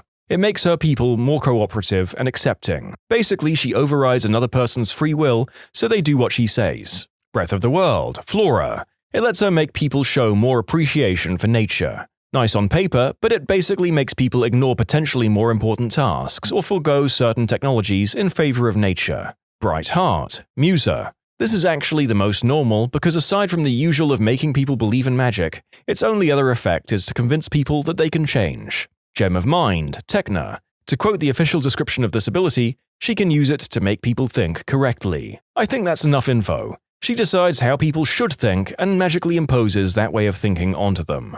The Spirit of Courage, Aisha. This is also very basic, the same as the first one with the added bonus of making people braver, but one use in particular rubbed me the wrong way. In one scene, she made a girl walk through a wall of fire to escape the burning building. The girl with water magic whose best friend is on the way to becoming an insufferable Mary Sue, and whose fire magic can extinguish any flame with a snap of her fingers. There was literally no need to endanger that girl like that. They had 2 people on scene who could not only have saved the building, but also all 6 of them could have repaired it with magic. Overall, those girls are a threat to society. They're emotionally unstable, have 0 coping mechanisms for when they get sad, and are basically demigods. Musa once saw her boyfriend with another woman, and she just ran away crying like a kid. She has sound-based powers. She could have easily listened to what they were saying. I put forth that Santa is a total butthole in Rudolph the Red-Nosed Reindeer. I can understand the young reindeer making fun of Rudolph's red nose. Kids are mean and will easily make fun of someone for being different. But then Santa walks in. He could have set everyone straight right there. Explained how it's our differences that make everyone special and all that. Nope, he readily agrees with everyone that Rudolph is a lost cause and even tells Donna he should be ashamed of his son's red nose. Da frick? Until he needs him, then all of a sudden he's part of the group and useful and liked. That's some fit in or go fricking die if I ever saw it. Any deviations from the norm will not be tolerated unless it's exploitable. Ho ho ho! Land Before Time when they're sleeping in the footprint and Sarah tries to wake them up gently and quietly. Littlefoot starts being loud and attracts the sharp tooth, causing him to lose the last gift his mother ever gave him, a tree star. Literally every single decision made by Robin Williams in Mrs. Doubtfire. What's interesting is that as a kid, you side with Robin Williams. Rewatching it as an adult, the guy was seriously dysfunctional, and his wife was absolutely right to divorce his butt. Also, you realize that Pierce Brosnan's character wasn't the villain you thought he was when you were a kid. He was a legitimately nice, solid guy, dating a woman with 3 kids, going through a contentious divorce. He was a saint, but ended up almost choking to death. Batman shutting down a machine that was turning Matt Hagen, aka Clayface, back into a human because he was using an experimental thing stolen from his company. I never hated Batman more than that moment because the animated series Clayface is the most tragic fricking creature of a man there ever was. Ron Perlman always made me cry when he had that first moment where he says, "I'm not even a man." I cry every time. In the episode, he's falling apart and dying, then when he's there on the precipice of becoming human again, he can feel it. Batman tosses a batarang and cuts off the flow of the chemical. Fricking hated him for that. Yes, thank you. I hated that episode as a kid. Clayface had the chance to get his life back, but Batman stops it because he stole something? It felt so unfair. Fair to say that The Dark Knight has often done some pretty controversial things in his many iterations, but I'm not sure that anyone can look at his solution and agree it was the morally right thing to do by any means here. Perhaps some of you would disagree. Let me know. Sounds like what happened to Deadshot in that movie. Confronted him when he's out with his child for Christmas shopping, if I recall correctly. Carly from iCarly was a butthead. Remember that episode where she's attracted to the guy because he stole his brother's motorcycle? Then she dumps him because he was not manly enough because he collects plushies. Schneider's humor was so mean-spirited overall. Remember the one where Freddy says he didn't like Fred, and Fred made the whole video about quitting the internet forever, and Freddy was getting hate mail including a phone call from his aunt where she told him she hoped he fricking died? Then at the end they met Fred, and he tells him the whole thing was just made-up drama to bring attention to iCarly and his own channel, and he didn't even bother to fricking tell them first. Pretty much everyone in that show was a crap bag. The third Hokage really had Naruto living by himself. Poor, begging the ramen man to feed him. All this after promising his dying parents that he would take care of him. He was basically the ruler of the village and let the kid live in poverty for no reason.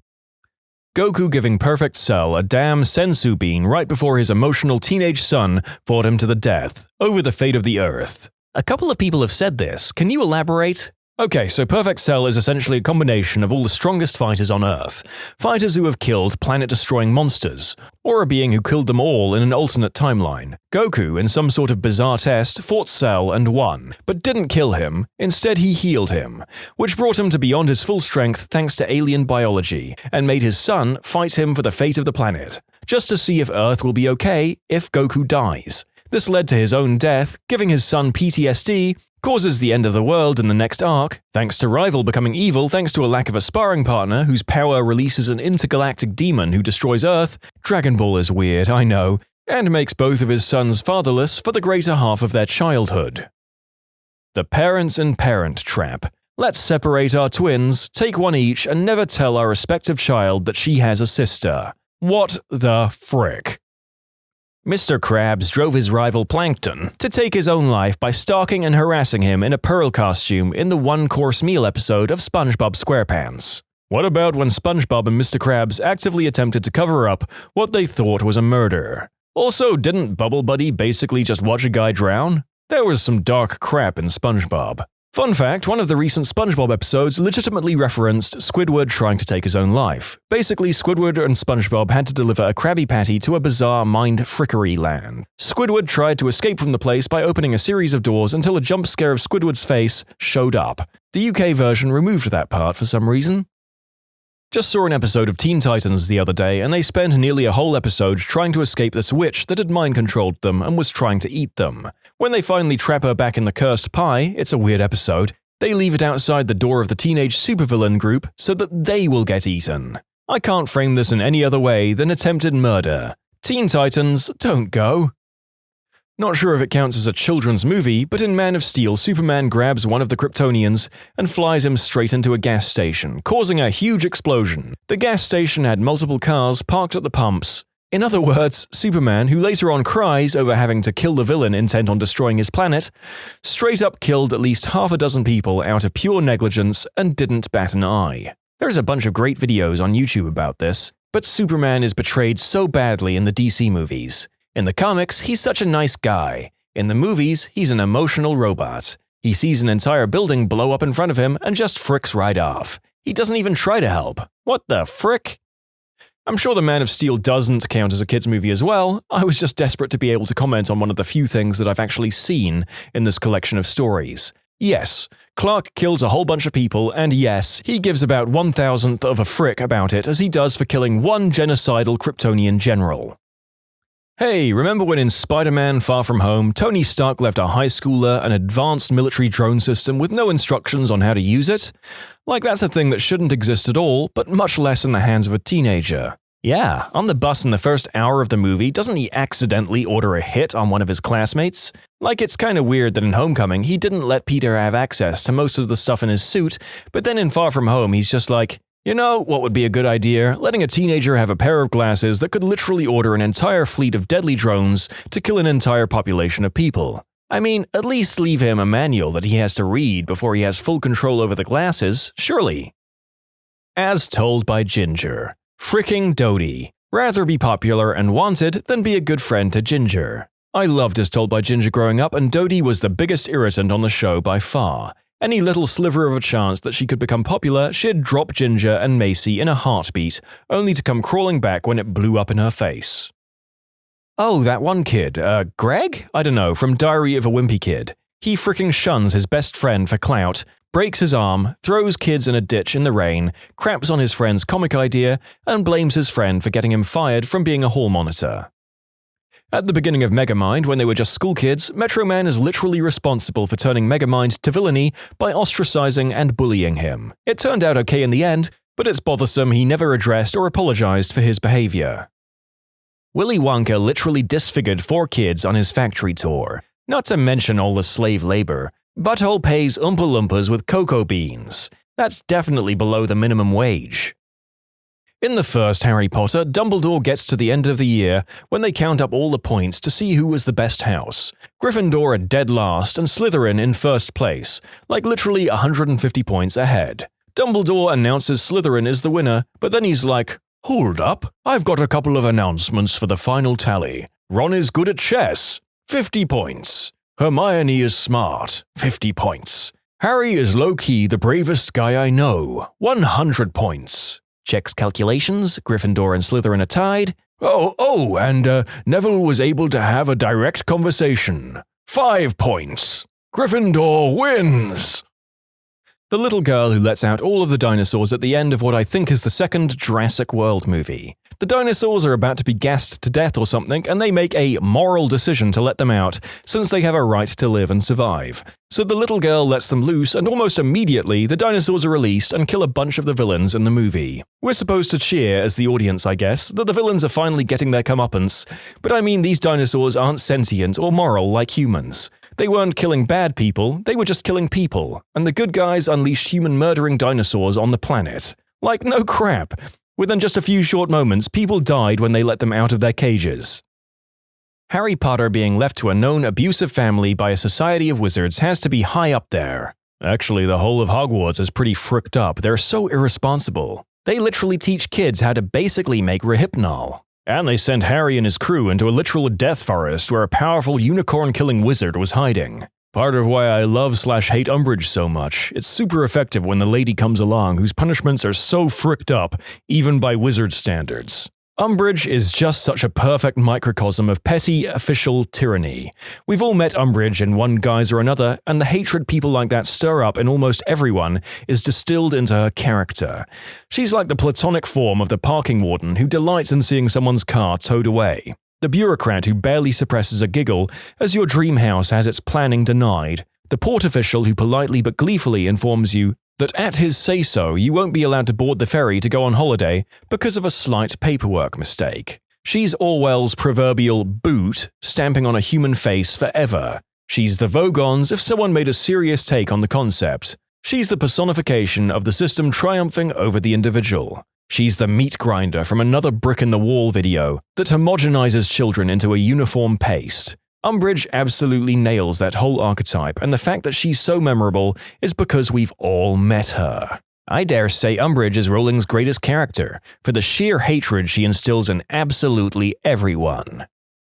The Jedi taking children from their family and encouraging emotional repression. I just started watching Clone Wars recently, having missed it during the actual run. So far, I've seen at least 1 or 2 fake surrenders by the Jedi, and I was like, that's an actual war crime. You can't just do that. I mean, that's just a surefire way to make sure your enemy doesn't accept surrenders anymore and just murders you. Not just emotional repression as well. Many children are taken from distinct species, cultures, and traditions. They indoctrinate them into a cult-like order of mystics, teach them feelings are wrong, familial bonds are wrong, and fraternal bonds are wrong, carnal pleasures and vices are wrong, and suggest that abstinence is important. Preach peace and harmony, and teach them how to use a laser sword and mystic powers to enforce their peaceful ways and the ideals of the Senate. Jingle All the Way is a story about a dad who punches and lies to everyone he meets over the course of a day, only to steal a toy for his kid. As much as I loved the show as a kid and still like it now, I'm a lot older and more cynical. And I can't get over the plain and simple truth that SpongeBob is unforgivably annoying when you really think about it. He's an excellent cook and a good and supportive friend and generally a good soul. But overall? Yeah, I'm quite sympathetic to the living hell Squidward lives in on some days. The older I get, the more I understand Squidward. You either die a SpongeBob or you live long enough to see yourself become a Squidward. What is a time your pet has genuinely surprised you? My cat once pounced on a poisonous snake that was moving towards my son. He pinned it down until one of us got to him and then let the snake go. Kitty got some extra nice tuna fish that night. As some people have commented, snakes are venomous, not poisonous. Whatever. Gary doesn't care, he just saw something he could pounce on. I was doing some electrical work in an empty 2-story industrial building. I brought my dog along because she likes running around, exploring, and chasing mice. Every so often she'd take a break and come visit me working. I only had one electrical part left, a nut-like wire tensioner, and I showed it to my dog randomly and said, "Go get it." The pile of these parts was downstairs in a 20 to 30 room building on a pile of gear. My dog, who is crappy at even playing fetch, shows up 5 minutes later having identified the part I asked her for and bought me a new one. Now, at dinner parties, I always try to find 2 of the same objects and hide them somewhere in the house, and she always amazes guests by showing up with what I asked her. I've hired people who I send for a wrench and 2 hours later they return with pliers. Does your dog have a criminal record? And if not, does he have an updated resume? My favorite cat, now passed, had many strange habits. He played with water in the sink, jumped in the shower when you were taking too long, jumped and left paw prints on the top of our walls, etc. But the one time he truly surprised me was nearly 16 years ago. I walked into my bedroom and found my wife crying and holding the cat. I asked her what was wrong and she started to explain. I was tired and decided to take a nap. Butterscotch jumped up, curled up with me, and then started kneading my stomach. I didn't understand what she was getting at and told her so. She said that the last time he did that was when she was pregnant with our first daughter 5 years earlier, and he never did it since. She was convinced that he was trying to tell her that she was pregnant again, and she was crying because she was so happy. She had even made an appointment to get a pregnancy check. Turns out, 4 weeks pregnant. I miss that cat. He made it to over 20 years. Cats, man. They can be really nasty little mean buttholes, but there are several in this collection of stories that exemplify what the best of them can be like. Related, the whole recording session is making me want to go and buy a whole bunch of pets. I posted this story a few months ago, but it's pretty typical of the interactions between my dog, a Corgi Sheltie mix, and me. After 8 years of things like this, there's very little that surprises me with him. A while back, I was playing fetch with him out at the lake. He was starting to get bored, so after getting the ball one time, he carried it with him behind a tree, dropped it, and then trotted back to me as if there had been no ball in the first place. I wanted to see what he'd do next, so I got the ball and threw it again. This time, he ran and got it, then proceeded to jump in the lake, swim out 20 to 30 feet, drop the ball in the water, and swim back. Needless to say, this ended our game of fetch. We had a Jack Russell who would just play reverse fetch. My daughter had really proudly just taught him to fetch when he took the ball, trotted over to the patio railing, we live on the 3rd floor apartment, and dropped it over the side. I went down to go get it, gave it back to him, and he went right back out and dropped it over the edge again. I live next to a mental health facility. I never really bought the idea that dogs could sense things in people, but when I got my Weimaraner and took him for walks around the hospital grounds, he would act completely different when someone with a mental illness approached us versus a staff member. Even if they were 100 feet away, he would stop playing and stand by my side if they were a patient. Weird. I had severe depression problems as a teen, and some days I wouldn't get out of bed. My lab at the time would come up, stick his nose under my arm, flip it up so it lands on him, or would bring his toy and drop it into my lap. The dog knew when I wasn't doing well, and did everything he could to make me active. We used to have a kitty that would go to work with my dad. He worked in a grain terminal where farmers would bring in their grain and they would put it onto train cars and send it out to wherever, mills, etc. While Dad was working, the kitty would be running around the place chasing mice or playing with the farmers when they came in. The phone rang off the hook around there. Almost every few minutes the phone would ring and someone would answer it. If the secretary was out, one of the other guys would have to come in and answer it. I was just a young lad back then, but one day the phone was ringing and nobody was coming to answer it. The cat jumps onto the desk, flips the receiver off the base station so it's upside down, speaker and mic facing up, and starts meowing into it. I swear the farmer must have been confused as heck. When I asked my dad about it, he said that the kitty will let it ring 4 times before she hops up and answers it. I was blown away. Was a damn good kitty.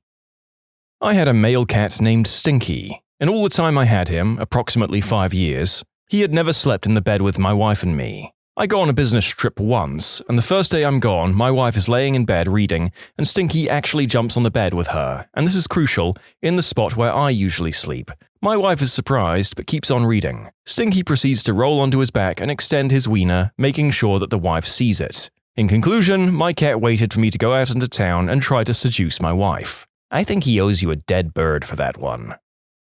Hamsters. Mum had a litter, and after they went from little pinkies to little fuzzies, they would take turns in the wheel, 2 to 3 side by side, getting up speed, while the others would line up outside, and one by one grab onto the rim of the wheel, get lifted up and let go, to get flung to the other side of the cage, then get back in line. They also traded up runners from time to time. Some hamster democratic process. Some hamster democratic process. There's an analogy for America somewhere in here.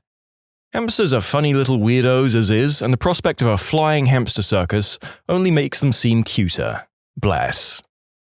We have a cat that never played with toys. She would watch the other cats play, and sometimes try to do it herself, but couldn't wrap her mind around bat the ball and chase it. She was pretty dumb in general. If you put a clear glass on the floor with milk in it, she would swat at the sides while the other cats would reach their paws in the top and get the milk. So I got a laser pointer and was playing with the other cats. After a while, the dumb cat showed up and I thought that maybe she would have fun with the red dot since she didn't understand other toys. I zipped the dot around the floor. She looked at it, followed it with her eyes, then walked to my feet, reached up and put her paw over the end of the pointer, blocking the laser. I have no idea if she understood or if it was a coincidence, but it really surprised me. You have a cat nerd. Doesn't really get sports or bars, but great with high-energy physics problems. Maybe your cat was just really smart instead of really dumb. Sees ball, doesn't understand why hitting a ball over and over is fun. Sees laser dot, goes to source and stops it. Sees milk glass, tries to spill it over rather than drink it little by little. Mr. Energy Flow might be onto something here. Oh, my cat does the same thing. He'll first put his head in the glass, and if he can't get any water, he'll just knock it over. A glass is his first priority. He will skip his full bowl, walk right by it, to get on the computer desk and drink my near-empty water glass. After the third keyboard got destroyed, I replaced his bowl with a glass. Apparently that's all he wanted.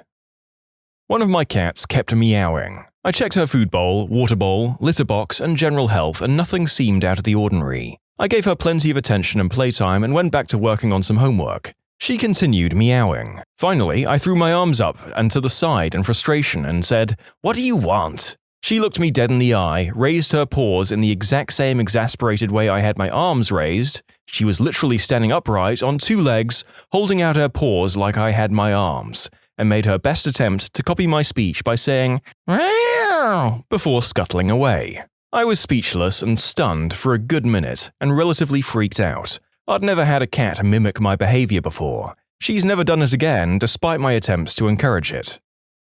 My cat Dusty has a small cat door to go outside in the summer. Ducks regularly come into my yard and I feed them bread sometimes. Well, Dusty one night grabs the loaf of bread off the counter, takes it out of the cat door, then hides the bread in the bushes. He takes a piece of bread and puts it in an open area and waits in nearby bushes. He was trying to bait ducks with bread. Frickin' genius cat. I had to leave my dog alone for a couple of hours in the morning and the night before he had eaten something that didn't quite agree with his stomach. When I came back, he didn't greet me like he usually does, so I was suspicious. He couldn't get out of the house to poop, so he had to poop in the middle of the living room. I didn't yell at him, no point now, plus he knew it was wrong and he just couldn't hold it in. He hasn't done this since he was a pup 3 years ago. Well, I go to investigate and see that there's been a disturbance in the bathroom. The rug in front of the toilet was all thrown around and the toilet seat had scratches on it. I think my dog, after the many times he had seen me poop with the door open, decided that he needed to go there but didn't know how to use it, so he scratched the seat while trying and threw the rug around in anger of not being able to do it. Then he pooped on the carpet as a last resort. I had a lovable golden retriever whose name was Duncan. Like many dogs, he had a supreme sense of emotions of my family members, comforting us when we were sad, jumping around with us when we were excited. He really sensed how we felt and adapted to the situation, but lots of dogs do that, so that's not the surprising part. He had a sensitive stomach and often threw up despite our best efforts to feed him carefully and beneficially. My mom never scolded him for throwing up in the house, but he still felt extremely guilty whenever it happened. One day, he slowly came up next to me as I was doing homework. Glancing at him, I saw he had his mouth jammed shut and refused to open it for me. When I got out of my chair, he politely led me to the back door, signaling that he had to go outside. I quickly let him out, and after walking all the way across our deck and down the steps into the grass, he let loose the largest amount of vomit I've ever seen. He spent a solid 30 seconds emptying the contents of his stomach into a neat pile on our yard. Conclusion: after patiently storing vomit in his mouth for at least a full minute, my faithful dog politely led me outside, across our deck and into our yard, where he emptied all of his stomach contents in a neat pile so that my mom wouldn't have to clean up after him. It's been said many times by many people, but we don't deserve doggos. No other animal will put themselves through that amount of discomfort just to make us happy. When I was a kid, I had a cat that was a little odd. One day, my mother caught 2 teenage boys tormenting my cat along an alley that went along outside our house. She thought they were trying to cut the cat's tail off with a craft knife, so ran and kicked one of the boys away. My cat went to run off, but when it saw that the boy with the knife had turned on my mother, it went nuts, launched itself at the boy's face, and tore it to bits in a frenzy. Never heard of cats doing that kind of thing.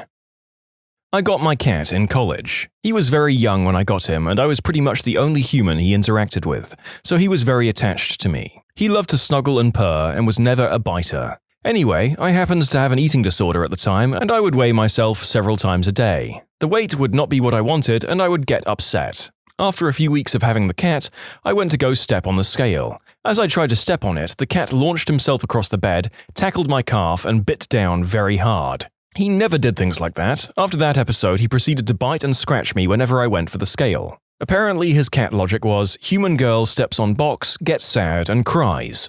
I must make sure she never steps on the box.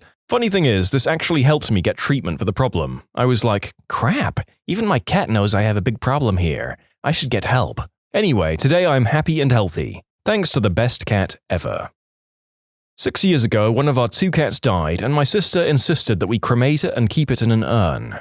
As soon as they'd placed the urn into a cabinet we had at home, our other cat sat in front of it making meowing noises that I'd never heard coming from a cat before, for like 20 minutes. I couldn't believe that our cat knew it was her sister and mourned like any other human. It was quite astonishing, really.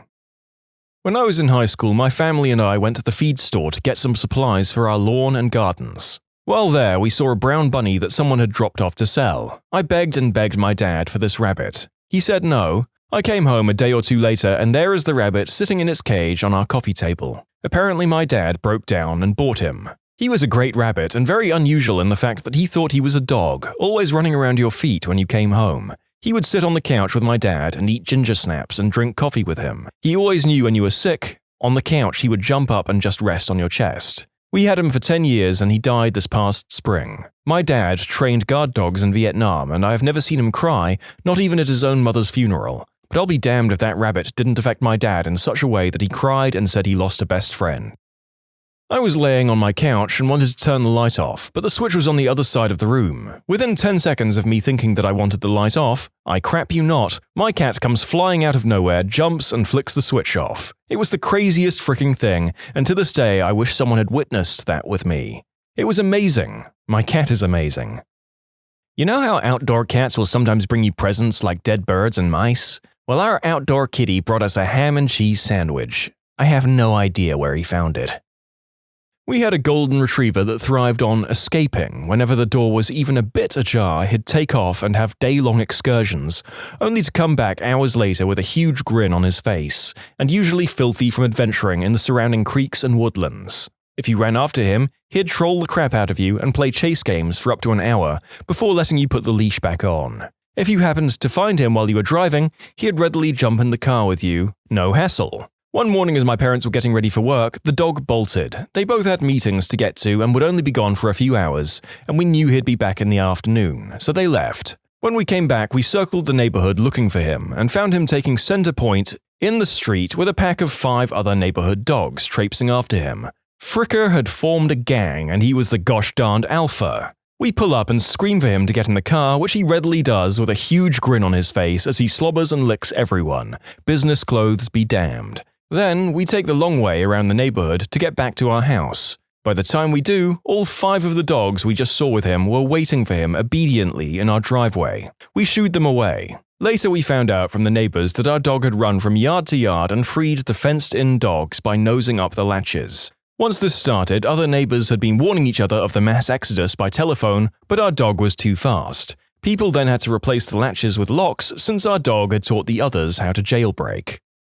The Great Dog Escape may go down as one of my favorite stories in this thread, and the fact that his liberated brethren gathered outside his house to protest his imprisonment is the cherry on the cake. I had a house rabbit named Ceres that my parents rescued. She was going to be put down because her owners got evicted. She loved reggae and bassy music, and she used to lie still and purr along to it. She lived in my room for 6 months, and whenever I came home from school, she'd jump up and sit on my feet. She used to have these little wild fits and run around and do cartwheels. Then she died when my family was away on holiday, and the kennel kept her in the freezer. I have a big fat cat named Pete. The day my son came home from hospital, Pete decided that he was in charge of the baby. He would lay with him for hours, and as soon as the baby would start to stir, Pete would immediately come and find us. Pete would soothe, clean, and be the best babysitter in the world. 5 years later, our cat still follows my son everywhere he goes. One more about Pete. My husband deployed for 15 months. The second he walked in the door, Pete ran like a gosh darn tiger and jumped straight for him. He refused to leave my hubby's lap for the next 8 hours. In conclusion, my cat likes boys more than girls. I'd been overly affectionate with my guinea pig for months, but he bitterly ignored me. Recently, I decided to ignore him, seeing as my loving nature doesn't agree with him. Now the little butthole won't leave me alone, licks my face, my toes, popcorning, weird jump thing guinea pigs do when they're ecstatic, for joy when he sees me. God, he is such a butthole. Oh man, when my rats popcorn, it is so cute. It happens when they're playing, or if I give them something really tasty, like if I hand them a piece of chocolate. They cautiously take it with their mouth, then adjust the position of the food in their mouth to carry it easier, then bounce under the furniture to go and eat it. Their eyes get wider when they eat something tasty like, nom nom, oh wait, oh god, oh this is delicious. And they will also play a game with me, where they hop up on my back and walk around my hands and knees and stop by different furniture in the room. They will then hop off me onto the bed, desk, or whatever, sniff around, and then hop back on my shoulder to go somewhere else. This repeats several times before they get bored. My dog is always the star at the dog beaches. He will literally get every dog there playing in one big group. The other people now know him as the party starter. One day, there was this really old, giant wolfhound of some kind, just a generally huge, shaggy dog, Mutt. My dog runs over and the owner warned me that her dog was really old and grumpy, so I tried to keep my little party animal away from the big dog. Well, my dog won't give up and keeps going over and trying to wrestle with this gigantic old dog, and eventually the old guy breaks down and started playing with my dog.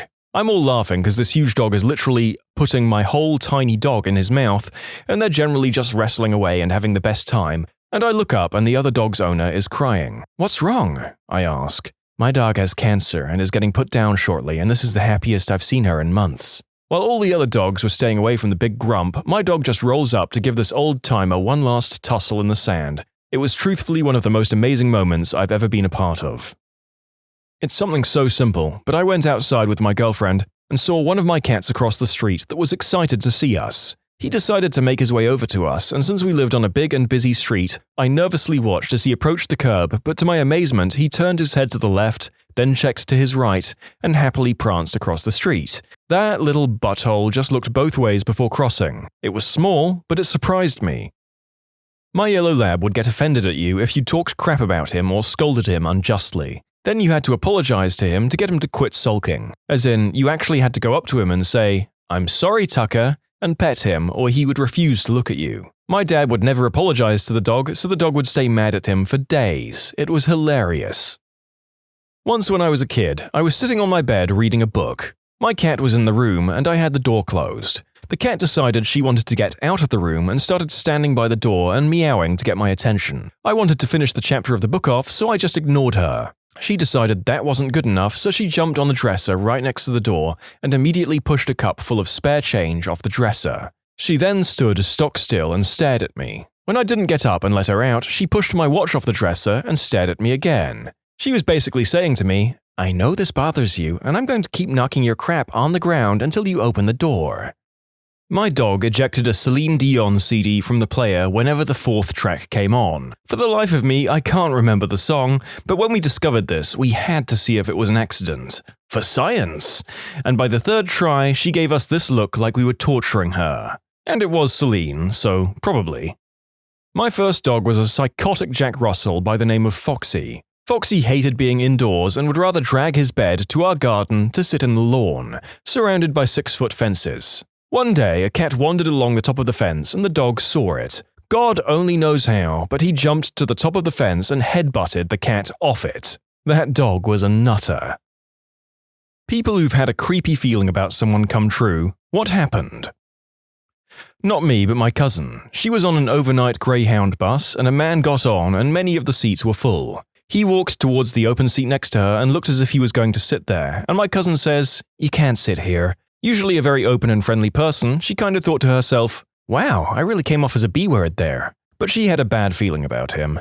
So the man finds another seat and my cousin falls asleep. A little while later, she wakes up to the bus pulled over to the side of the road and the police cars outside. The police came onto the bus and arrested the man who wanted to sit with my cousin. He had found another woman to sit with and had attempted the unspeakable act on her. How strange. I'm pretty sure that get the frick away from that person is a basic survival instinct. It's whether or not you're listening to it or not. Thank God your cousin did and is okay. My ex-boyfriend's dad had always given me the creeps. Nothing in particular, just a really bad vibe. Broke up with that ex about 8 years ago. I saw in the paper recently his dad got arrested for the unspeakable act. The girl told her mum when she was 13. She had been one of his victims since she was 5. Fricking horrifying. Back when I was in high school, some new kid joined. Only really interacted with him on the football field, but he really rubbed me the wrong way. I'm not a small guy, I'm big enough to fend for myself, so while he creeped me out, I wasn't really scared of him. I should have been, but ego gets in the way when you're a teenager. All of a sudden, he tries to injure me in discreet ways while playing football, like stamping on my ankle, tripping me up while none of us had the ball, nobody was looking, etc. After a couple more incidents, he stepped it up, a lot. He ended up stabbing me in the face while I was reading a book. We don't know if he meant to murder me or seriously maim me, but he punched me 3 times with a sharpened key in his fists. 2 of the blows got deflected by my glasses, which left a giant mark on the lenses and where my temple was. Sometimes you feel off about someone, but they don't look like they can really threaten you too much, but in reality, they can and they will. In college, I worked at a bar and they brought in this new bouncer. From the second I met him, I immediately felt like there was something seriously wrong with him. His smile and eye contact were too intense. I told a coworker that the guy gave me the creeps and she told me she thought he was cute and nice, and didn't get where I was coming from.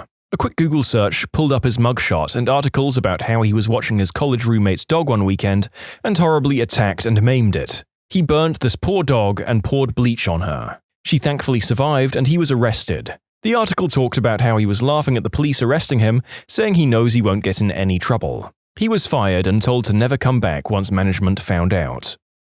Oof. Probably doubly saved in that he got fired before he abused his power. Bouncers have a lot of sway around the intoxicated clientele they serve, and it could have got really ugly. Not me, but my mum. My sister was going to visit her friend out of state, so her friend's friend offered to drive her there. He drove a few hours to get to our house and was noticeably tired when we arrived, so my sister suggested he just sleep on the couch and they'll go in the morning. The entire night, my mum's going in and out of our rooms saying that there's something off about the guy, that she really doesn't like him but can't figure out why. She actually quietly went out the side door and wrote down his license plate at one point. The next morning, my sister's in his car for maybe 30 minutes before she feels sick and asks him to just take her home, which he does, much to my mother's delight. About 6 months later, my mum's looking at her news feed when she sees a familiar face and calls my sister and I over and yells, "I told you something was off about him." Turns out that about a year earlier he had murdered his ex-girlfriend and that his friend, who helped him bury her body, finally decided to tell the cops not because he developed a conscience, but because he was mad at him for stealing his toaster. In conclusion, my mum thought Houseguest was creepy. Houseguest turns out to be a murderous toaster thief. Well, to be fair, I wouldn't want to implicate myself as an accessory after the fact, but steal my kitchen appliances and it's game on. Pro-life tip: never steal a toaster from the guy who helped you bury your murder victim's body. There was a guy interested in dating my mum years ago. She wasn't interested, something seemed off. He was also interested in dating 2 of her other friends. All 3 had young daughters. Shortly after this, we moved away, and he started dating one of the friends. They stayed with us at a weekend music festival, and the girl wanted to stay in the trailer that our family had rented, so we let her. I'll always be grateful we did, because it kept her away from that creep.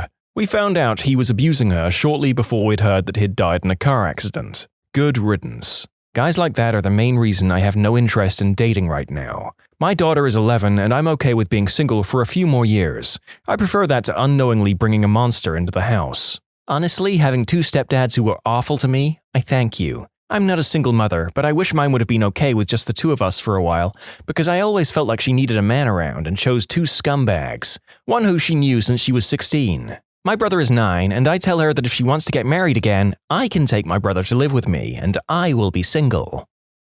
Met this guy on a night out. He was new to the area and friends with my friend's brother. He came across as nice and friendly, but then he started being a bit strange, like he kept rubbing my back and touching my legs. We all went back to my friend's house and I was pretty drunk, but this guy kept trying to get me to leave with him without seeing anyone.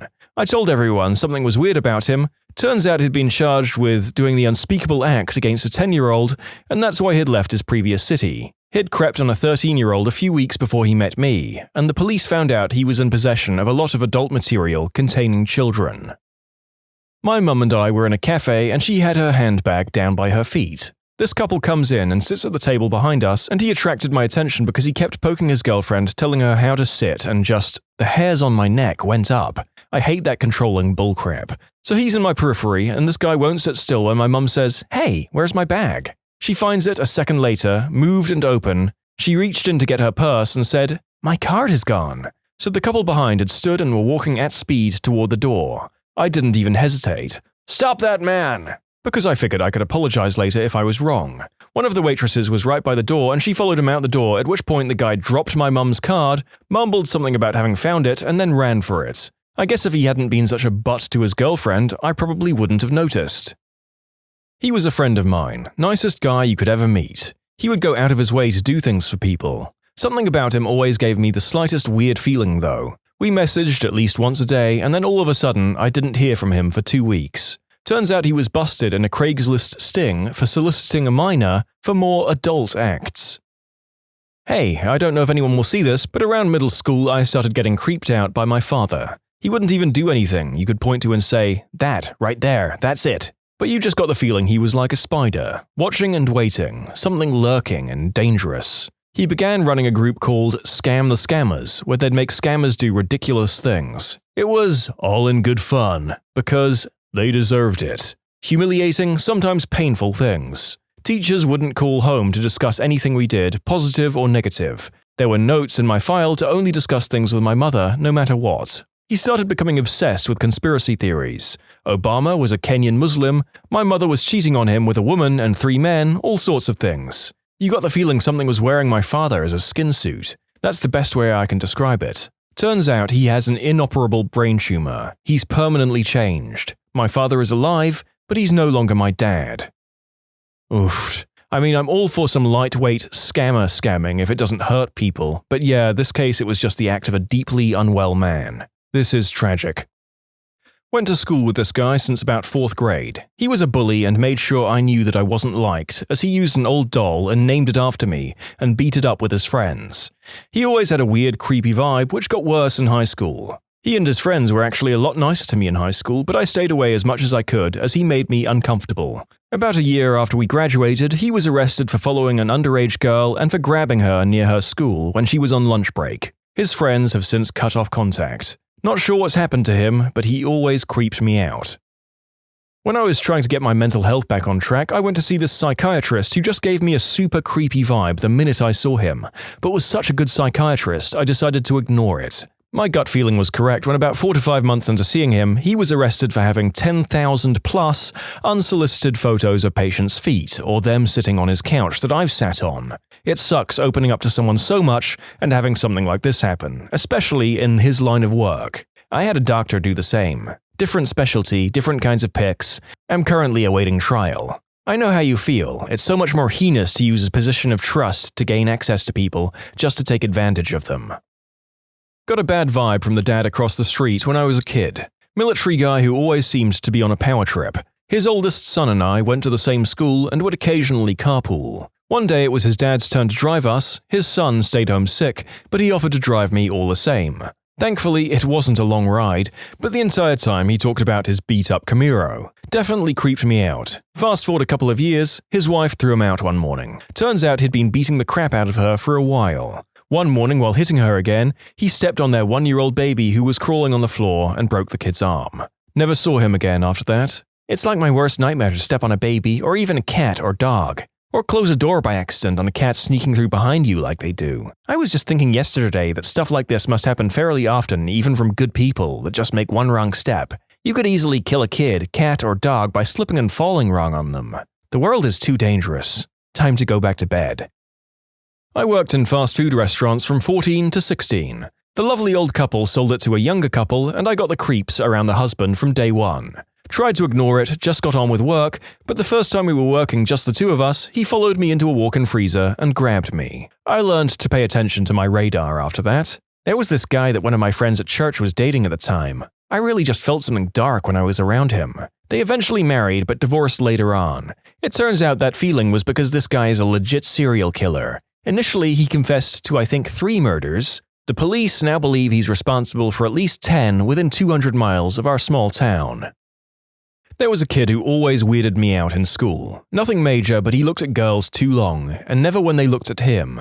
When I was in 8th grade, he told my girlfriend that he wondered what she tasted like and wanted to touch her skin. I threatened him if he didn't leave her be. I saw his name on an indecent offender registry last year, when I was helping my mum search for property details. Guy in high school always gave me the creeps, but I could never figure out why. 6 months later, they find a rifle in his locker at school and that he'd called in bomb threats. This was before any of the school shootings happened in the US, so at the time I didn't really think that much of it. Now it totally freaks me out. I just looked him up and there's an entire Reddit thread about him. He's now a white supremacist and a possible murderer. A dude couch surfing at my son's apartment had a very twitchy vibe like an addict hurting for a fix. I asked my son, "Oh no, he hates substances. He just has like arthritis or something." He borrowed my son's car, got his fix, crashed the car. Said he got carjacked. We reported the car stolen. 2 days later, he OD'd in my son's apartment. My son found him and the EMS guys saved him. My son realized he had issues and started looking for Medicaid rehab space. Dude OD'd again on the couch. EMS saved him again. Narcan is magic. We went to the hospital, told him he could not come back and to text my son where he wanted his stuff dropped off. We dropped it off at his grandma's house. Well, this fellow was clearly in need of serious help. Wish there was more to say about stories like this, but it's just sad, isn't it? Addiction is an illness. When I was 19, I worked at a local restaurant. I loved working there, but I ended up quitting because of some D-bag that was hired. He was in his mid-30s and gave every girl in the restaurant the absolute creepiest vibes. He was constantly saying inappropriate stuff about his past and was just a butthole to people in general. I hated working with him because he creeped me out and was also just mean. I started trading shifts to get away from him.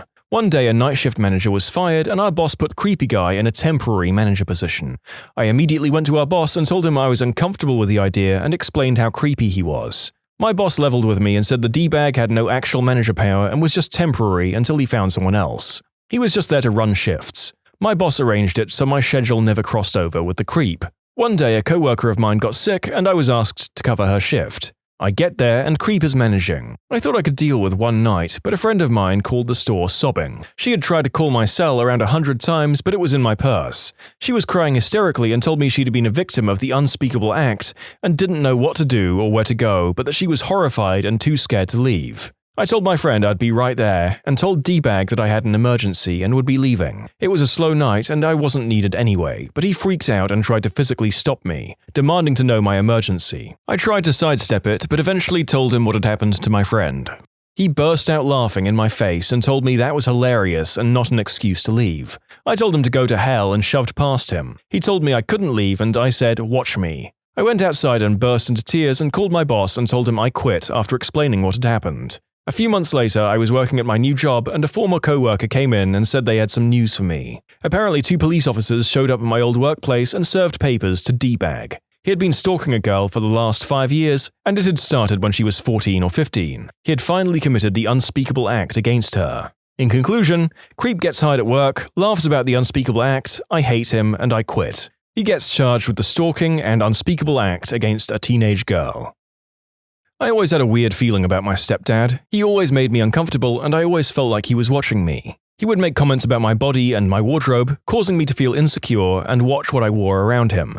When I told my mum, she would say things like, "He's old-fashioned," or "He's just looking out for you." My mum had gone out to the country to visit family, leaving my stepdad, myself, and my older brother to take care of the house. One night, my brother went to a party and I stayed home because I worked early the next morning, but left my bedroom door open so I could hear my brother come home and make sure he made it safe. Instead, my stepdad decided to crawl under my bed and try to commit the unspeakable act against me. It was one of the scariest moments of my life. I pushed him off and ran to the bathroom. I was so freaked out, I just grabbed my work clothes and went to the car and drove off to a random neighborhood and slept in my car. My mum found out a year later because I told my older brother, but she's never talked to me about it. And she's still with him, too. When I told my brother, we gathered all the money we'd been saving up and moved out a month later. I'm blessed to have a brother who loves me and took me out of a bad place. He's been one of my support systems through all this. As for me, I'm in therapy to deal with my trauma and I feel like I'm getting better. A year ago, I wouldn't have been able to type all of this out.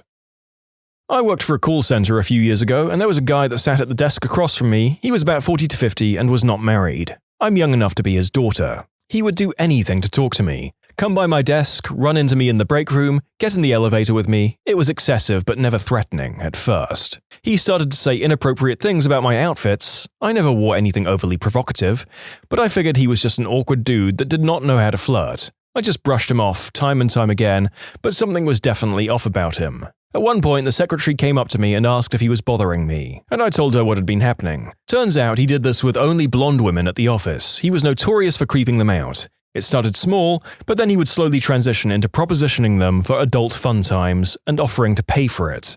Knowing this, I avoided him altogether. I would pretend he was not there even if he was talking to me directly. I would catch him staring at me, but he backed down a lot after he realized that I wouldn't give in. One day, I came into work and he was gone. Desk was cleared off, totally empty. He apparently had sent another blonde woman a bunch of flowers and followed her out into the parking lot where she got off work. He had parked his car right next to hers and tried to force her into his car to go home with him, but she got away. He was fired and escorted off the property the next day by the police. I'm not sure why he had decided to come back or why he wasn't arrested sooner, but he was caught at work and removed. Nothing too eventful, but it is scary knowing that it could have been me that he forced into his car. A neighborhood kid I grew up with liked to play with matches and was fascinated with fires of any kind. It made me nervous because a sort of wild look came over his eyes when he'd stare into the fire he had created. I even told my parents, who mentioned it to his parents, who thought it was just a phase he was going through. Then a few years later, it was reported that he burned his parents' garage down and was being charged with arson and clinically treated for pyromania. When I used to work at a deli, we hired a 20-something kid that looked like the serial killer Ed Kemper, sans the mustache. At first, he would amuse us by telling us stories about how he'd fought off 8 guys with weapons, or how his girlfriend was a model who traveled all the time, and that's why we never saw her. Then things started getting bad, especially when someone angered him. I would catch him talking to himself, saying things like, "If I see that B word again, I'm going to stick this in both her eyes." Management got wind of this and canned his butt immediately. 10 months later, we find out he actually went to prison for attempting to assault someone with a knife. In college, my best friend met a lady in one of her AG classes. The lady was super weird. I remember her having this huge vendetta against the university because they wouldn't let her use handicapped parking spaces when she had no proof she needed them. This lady is the reason I Google the crap out of new people now, because I looked her up and found an article that she was a serial animal hoarder and mistreater. That was from the year before we met her, and she would be the feature of similar articles in the future. This was at the start of our second semester there. If you search her name, plus Cat Lady, there are a bunch of new stories starting in 2003. It looks like the last updates were in 2016. In conclusion, best friend makes new friend who turns out to be an animal hoarder with dead cats in her freezer. Not me, but my wife. She's a teacher and had an elementary student who creeped her out from day one. He was manipulative, always trying to get his work done by copying other students' papers, and generally just a little odd. Partway through the school year, his mum had a manic-depressive episode and sadly took her own life. 2 years later, the student blew part of his hand off, making a pipe bomb. A year after that, he was also left unsupervised with a kindergarten-aged student who ironically, my wife would also later have as a student, and horribly mistreated her. He's in juvie now, though he should be out before he's 17. I was so young that I don't remember, but my dad has told me this story. My uncle had a roommate when I was about 3 years old. He was apparently a pretty nice dude on the surface, friendly, and didn't at all appear creepy to my dad or uncle that he lived with. Once, my dad and uncle expressed wanting to go somewhere that wasn't appropriate for me, and the guy offered to babysit. I was a very sweet and quiet kid, but upon my dad saying he'd be back in a little bit and I was going to stay with this man for a few hours, I apparently threw an absolute crap storm, kicking, screaming, and refusing. And even at 3, this was absolutely not normal behavior. My dad was really confused, but changed his mind and did not leave me with him. And only weeks later, my uncle discovered the man in question had a history of prison time for possessing indecent material containing minors and attempted kidnapping. People that quit their job in a hilarious fashion, how did you do it? My wife worked for a certain chain coffee shop a few years ago. She got another job, so requested reduced hours. This didn't happen for 3 straight weeks. During that 3rd week, she had a soccer mum from hell trying to get her attention by throwing fricking snowballs at her through the drive-thru window. My wife then stopped what she was doing and tossed the soccer mum's iced tea at her, which exploded everywhere and slammed the window. 5 minutes later, she had written her letter of resignation with the only things she could find: a purple crayon and a sticky note.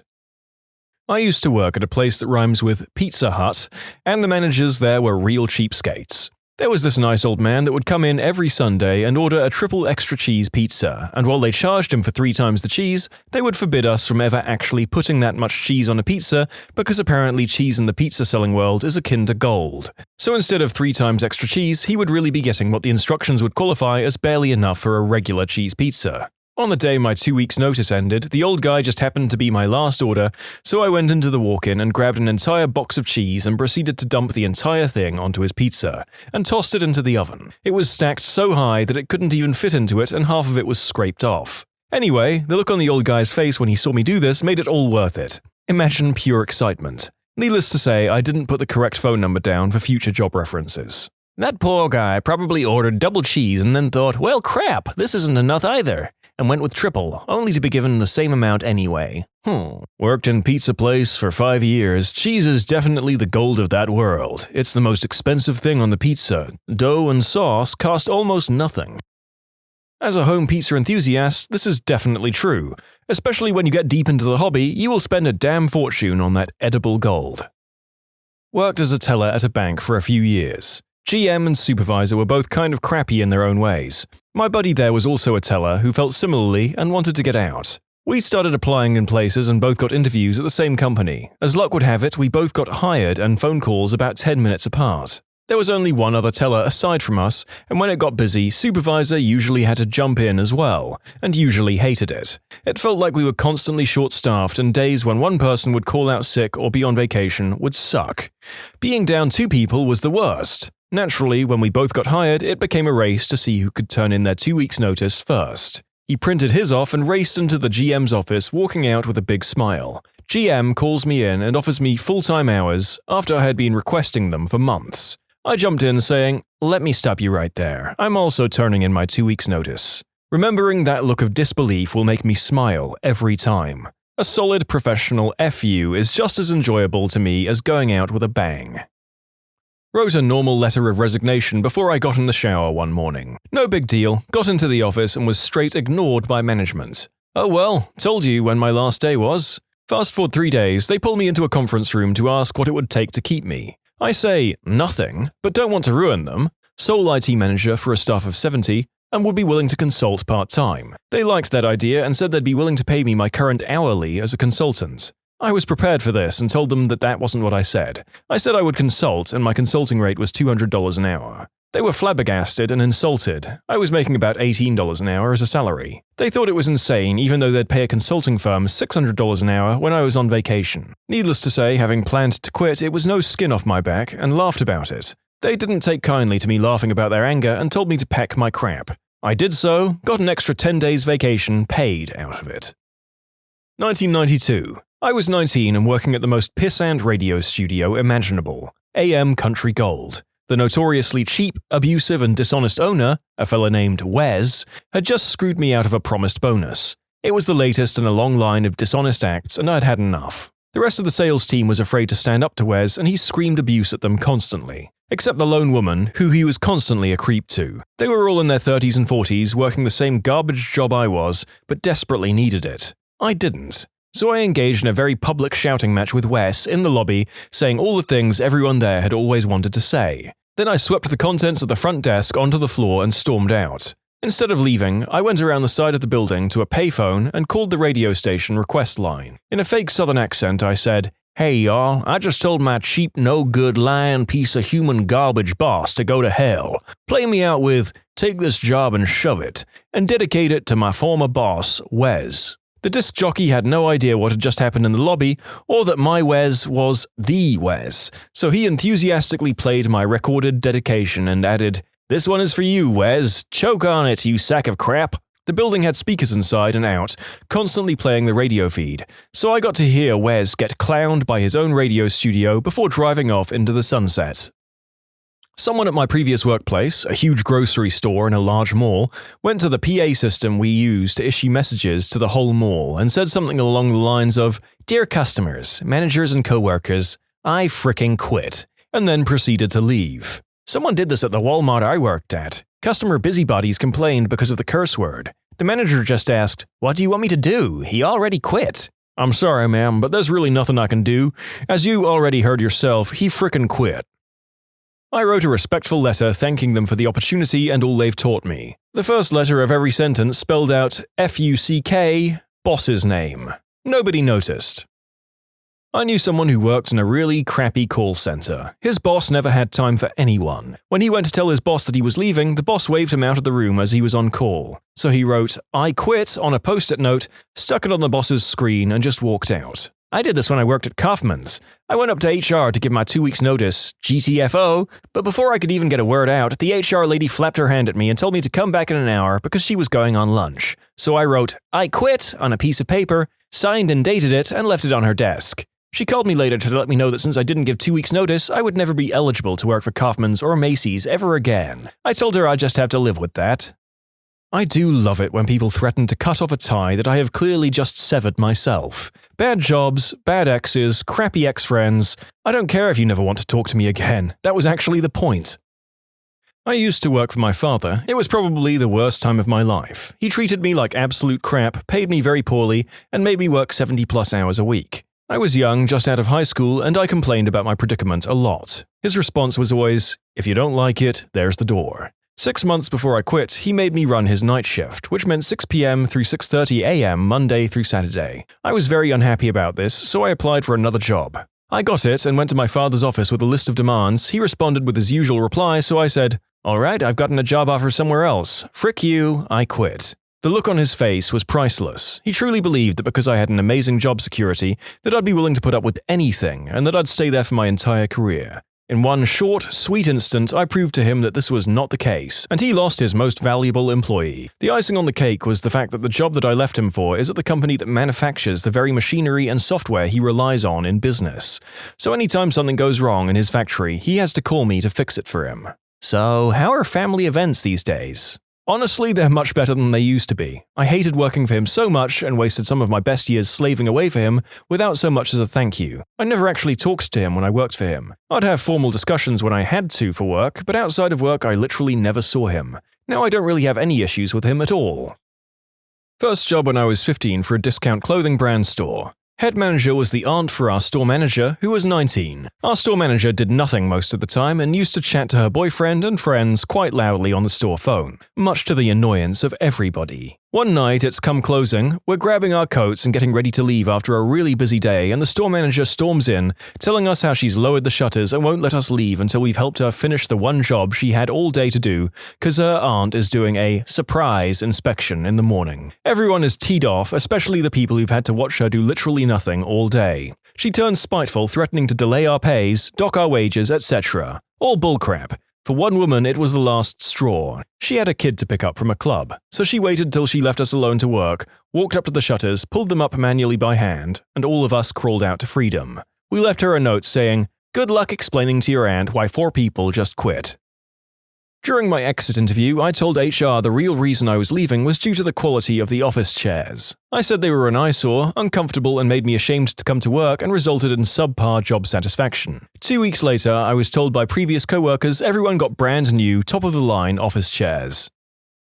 I worked for my aunt for nearly 5 years. It was a product delivery and retail store. When I came to work there, I was originally supposed to be running computers and taking orders to cover for them in the week they all took vacations. As time went on, I started running the retail part on Saturdays, and my willingness to do so was the only reason they opened on the fricking weekend. I took over the office running by myself on Sundays as well, and at a point worked 7 days straight for a month or more until someone realized I might need a break. My cousin was in charge of the front retail, and she resented me for working in the back with her mother.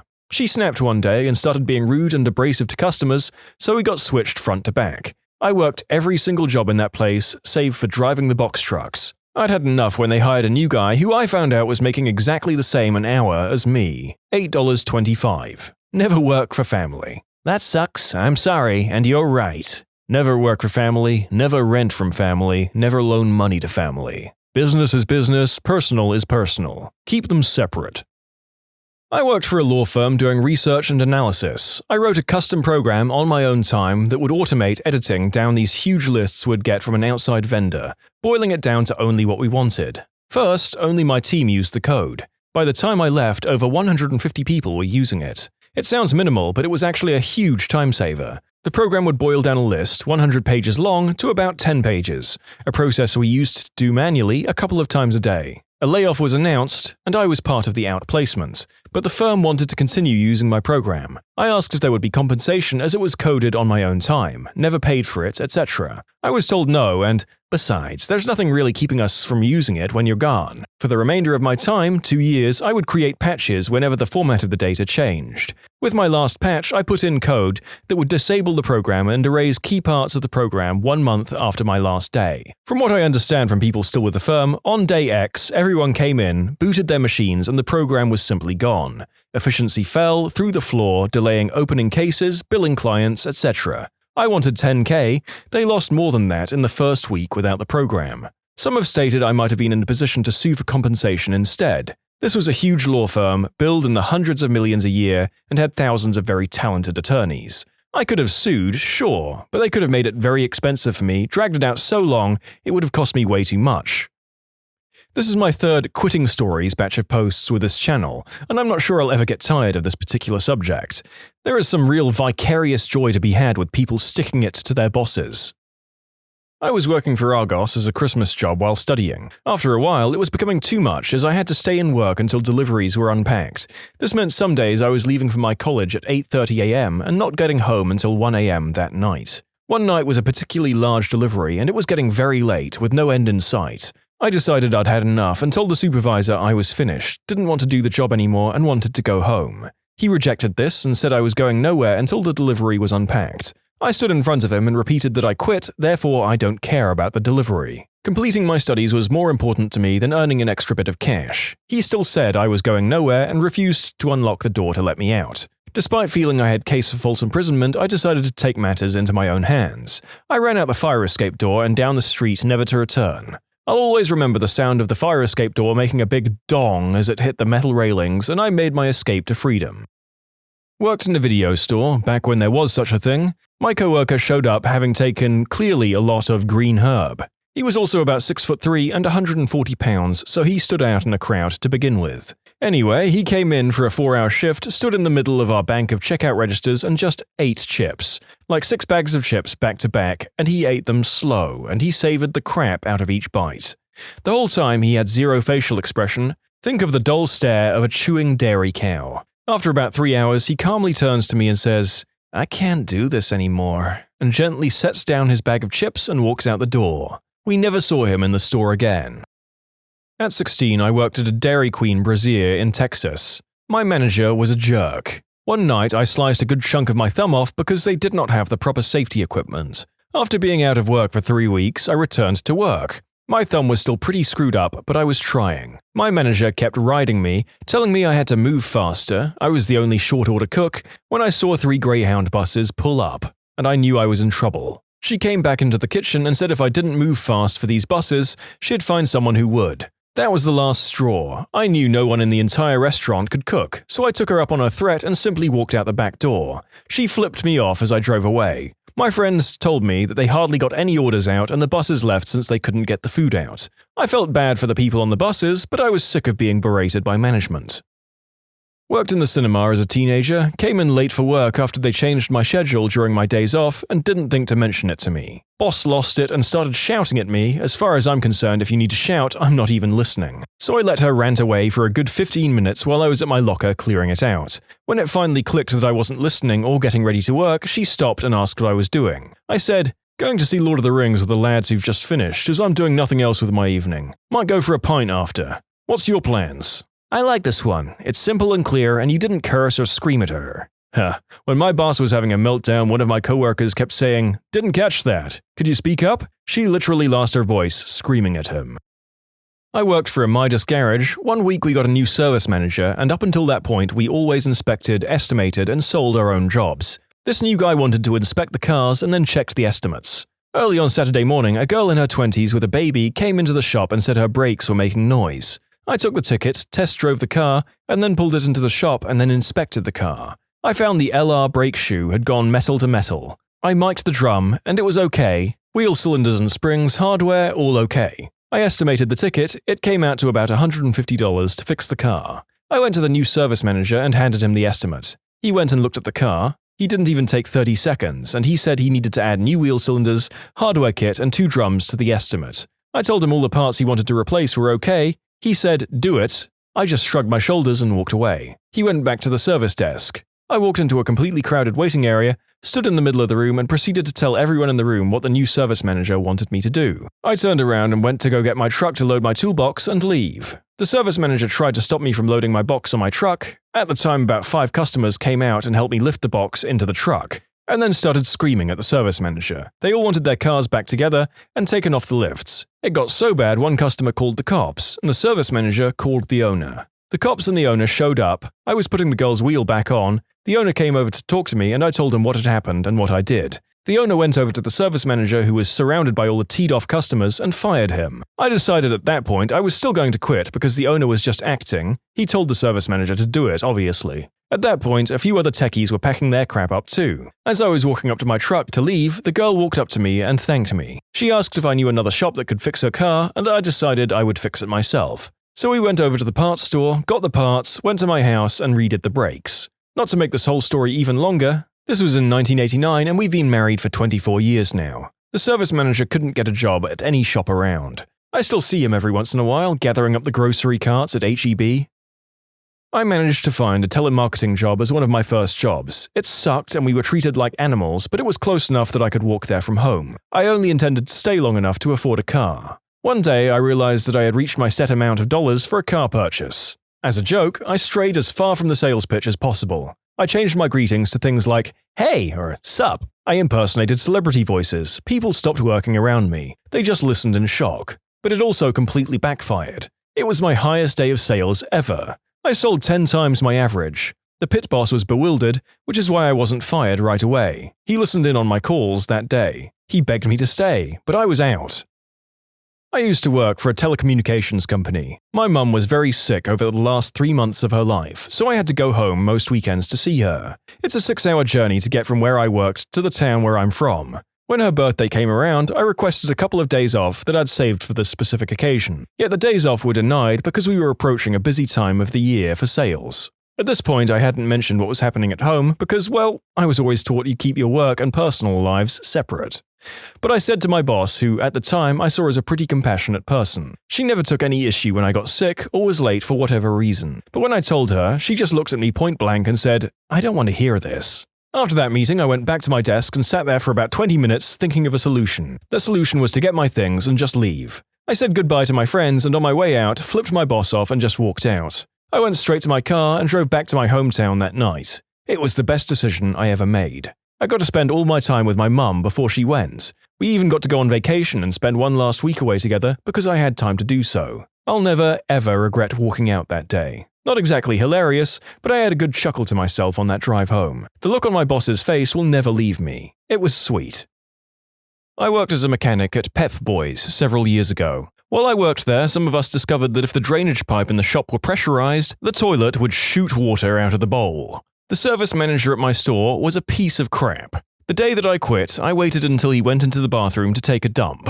I filled up a cheater, a device used to seat a tire onto a wheel, and released about 200 psi all at once into the drainage pipe. The toilet fricking exploded, the manager screamed, and then comes storming out of the bathroom covered in his own crap. It's the middle of the lunch rush at the restaurant. It's a gorgeous day, but the porch is closed, so myself and this poor middle-aged waitress are taking everyone who's expected to sit outside into our room. We're providing crap service because there's usually 5 servers for this many people, not 2. I asked the manager if she wouldn't mind calling people in to open up the porch, which is where all of these people are expected to sit. She goes off on me. "Are you freaking kidding me?" I exclaim. "You just swore at a manager. You're fired." I was going back to college in 2 weeks, so I didn't really give a frick. The thing is, she had to cash me out first, so for those 10 minutes I quietly cussed her out in front of everyone until she started screaming her head off in the middle of the restaurant. She was fired a couple of weeks later. What was your most awesome "don't F with me" moment? I will gladly start. One day, I was out fishing at a local pond with a few girls that I went to school with. We had gotten close because of Honours Society, and yes, they're attractive. We catch a few bass and channel catfish and decide it's time to head home before dusk sets tonight. Mind you, there's about a 150 to 200 yard path from the parking lot to the actual pond, so we started heading down said path. As we get about halfway down, we see 2 local thugs who have dropped out of high school and are always around to cause trouble in our town. Since I'm carrying all of the tackle for non-fishermen, rods, lures, tackle box, etc., I'm also trailing the 3 girls. As we got closer to the thugs, I hear one of them yelling bullcrap like, "Damn, mummy, look at that butt," and "Crap, I'd screw every single one of you," right in front of the girls. Next, the guy in front turns around and grabs one of my friend's butts and slaps her right in the chest. This teed me off more than anything, and I stupidly yell, "Hey, frick butts, don't even frickin' look at them." I admit I'm a little hot-tempered and probably could have handled the situation much better, but frick it, I was in the heat of the moment. The 2 guys start walking over to me, obviously ready to beat my butt. With quick thinking, I dropped my tackle and flipped out my 4-inch Smith & Wesson knife from my pocket, and to put the icing on the cake, I pull out my car bar that I use for filleting. After this, the story kind of winds down. The dudes were silent after that, took a very wide path around us, and we were on our way. Needless to say, that was my great "don't frick with me" moment. To clarify to those asking, I did not get laid. However, I did get a free dinner out of it. Well, that could have gone one of 2 ways, and I for one am very happy that those guys just chose to walk away. But nonetheless, well done, Knifey McFisherman. My friend's dad is a truck driver, and he used to pick up hitchhikers all the time. One time he picked 2 of them up, and they started on the journey to wherever they were going. After an hour, one decides he's going to try and jack the truck, and pulls out a knife. Well, my friend's dad, being super cool and steely, floors it and says, "You're gonna put that knife away, or I'm gonna kill us all," and steers directly toward the concrete dividers that were splitting the highway up ahead. The would-be truck jackers put away the knife and sit quietly for the rest of the ride, and he still drops them off at their destination. That's a bad motherfricker right there. I think you mean a bad butt mother trucker. He must have had a mustache to store his extra testicle in. I was living with a middle-aged woman. Since I'm middle-aged as well, this was a fairly decent arrangement. Her daughter was living with us as well, 17 years old and hell on wheels. From what I understand, one of her former boyfriends became upset with her because she had a new boyfriend. He was going to come to my home and beat the crap out of her under my roof. He said that if I got in his way, he was going to beat my butt as well. A friend of hers caught wind of what was happening and called her mother. She called me. The boy showed up with an audience. I greeted them just by poking my head out of the door and telling them to get the frick off my property. The butthole gets out of the vehicle. I open the door and he can see that I'm packing a 45 in my shoulder rig.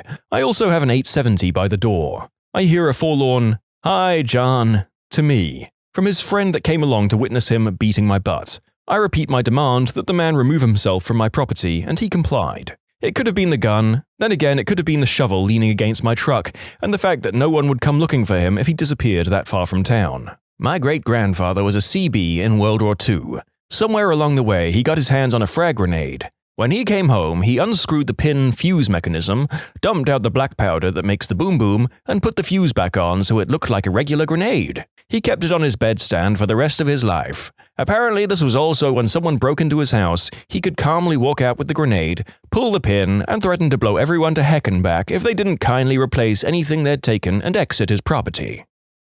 I work as an EMT, and one time we had a bloodbath of a call. Old lady had damn near scalped herself in a fall, and it was quite messy. Trying to keep her calm to keep the bandages on her freely flowing head. After the call, I was covered from the front down, in my uniform, and took off the top layer to reveal my undershirt, which was also covered in blood. Too late in the day, and not caring, I was hopping in the back of the rig and heading back to base to change. My apartment was a mile from the base, so I headed there instead. As we pull up, I hear voices yelling and hop out in my now blood-drenched clothes. I turn around the corner and see 3 guys grabbing and pulling one of my neighbors, an elderly woman who doesn't speak much English. So I quickly take stock of the situation and grab a tire iron from the side of the rig, which was slightly out of view. I take a few steps and yell, "Leave her alone or you're going to pay," while my partner calls for PD backup. They turn around just as some of the outside lights come on and reveal me, a 5'10" skinny guy, covered in blood with tactical pants on, with a tire iron. Their faces were priceless.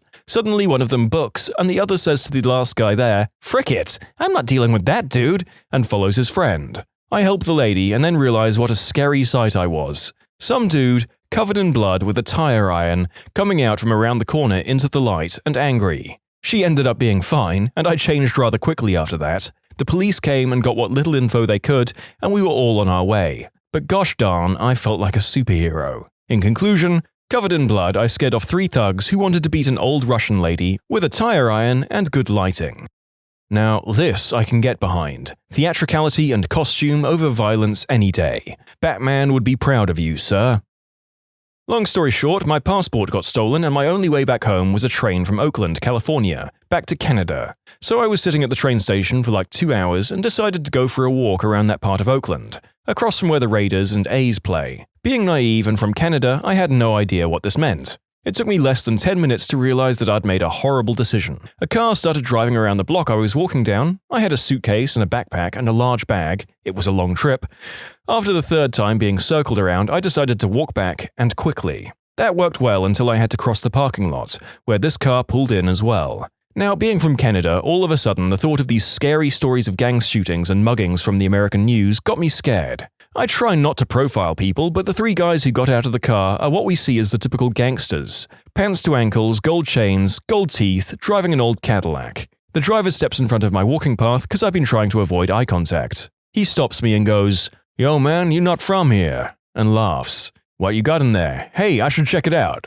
His 2 friends are leaning over the car, and one pulls a bat out of the car and places it on the roof. This is where my instincts kick in and I lose control of any real thinking. So I start yelling in the most aggressive way possible.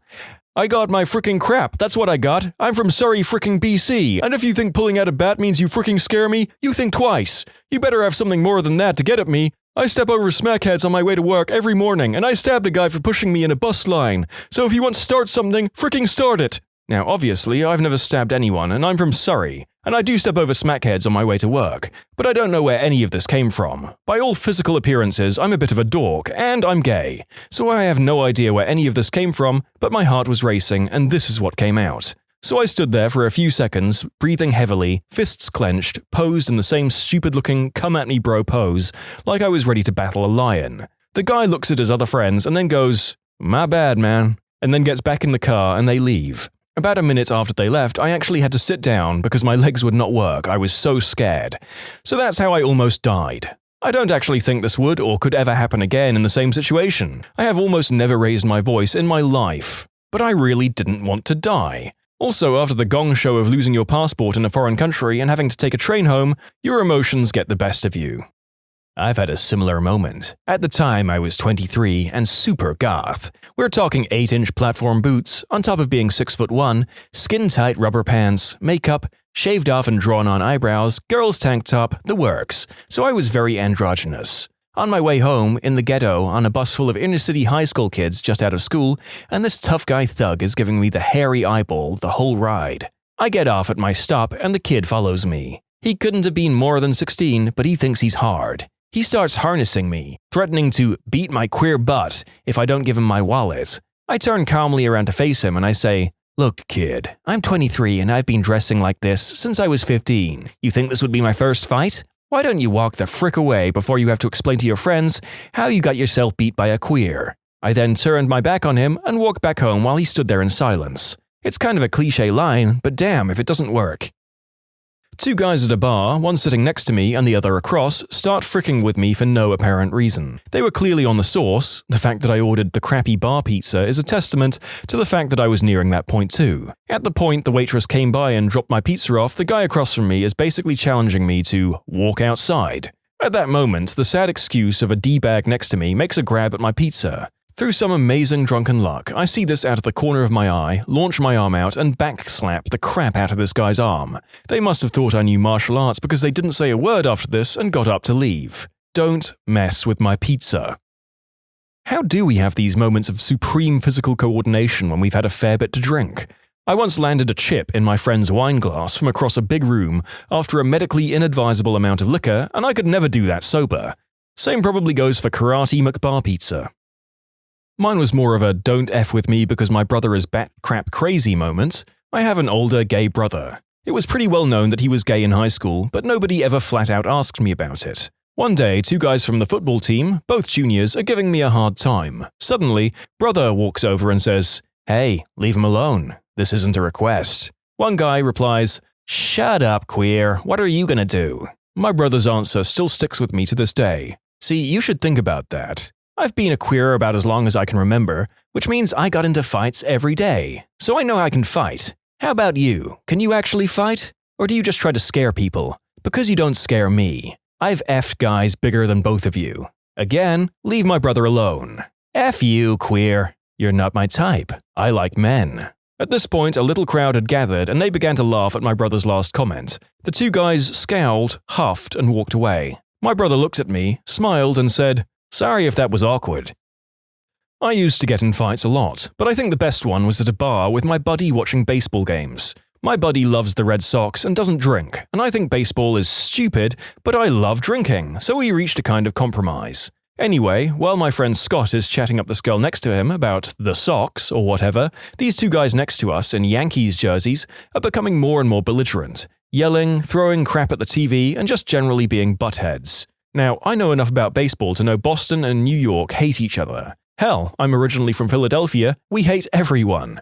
But I didn't think these two were going to be much trouble aside from being loud. Then, for whatever reason, one of the big New Yorkers guys decides to dump a full beer on this Red Sox chick my friend was talking to. At this point, my entirely sober friend said something along the lines of, "Hey dude, what the frick?" This dude turned to my buddy, reeled drunkenly for a moment, and then leaned way back and made that huge hocking a loogie sound, and right as he leaned in to spit, I swung at him, forgetting I still had a full beer mug in my hand. According to my friend and his lady friend, the spit totally came all the way out of his mouth, hit the mug, and then went back into his face when the mug hit him. It was wicked awesome. Now mind you, I'm completely hammered, but as far as New York bros were concerned, I came out of freaking nowhere like an inebriated Batman, because at the time I was sitting at a table behind the whole group. Wingmanning is a subtle art, so this guy hits the floor bloody and sputtering. His other New York bro looks at me, mouth agape, and takes 2 steps back. And then I got jumped by the bouncers and was dragged out of the bar yelling, "Frick New York!" the entire way because I was too drunk to think of a good badass line.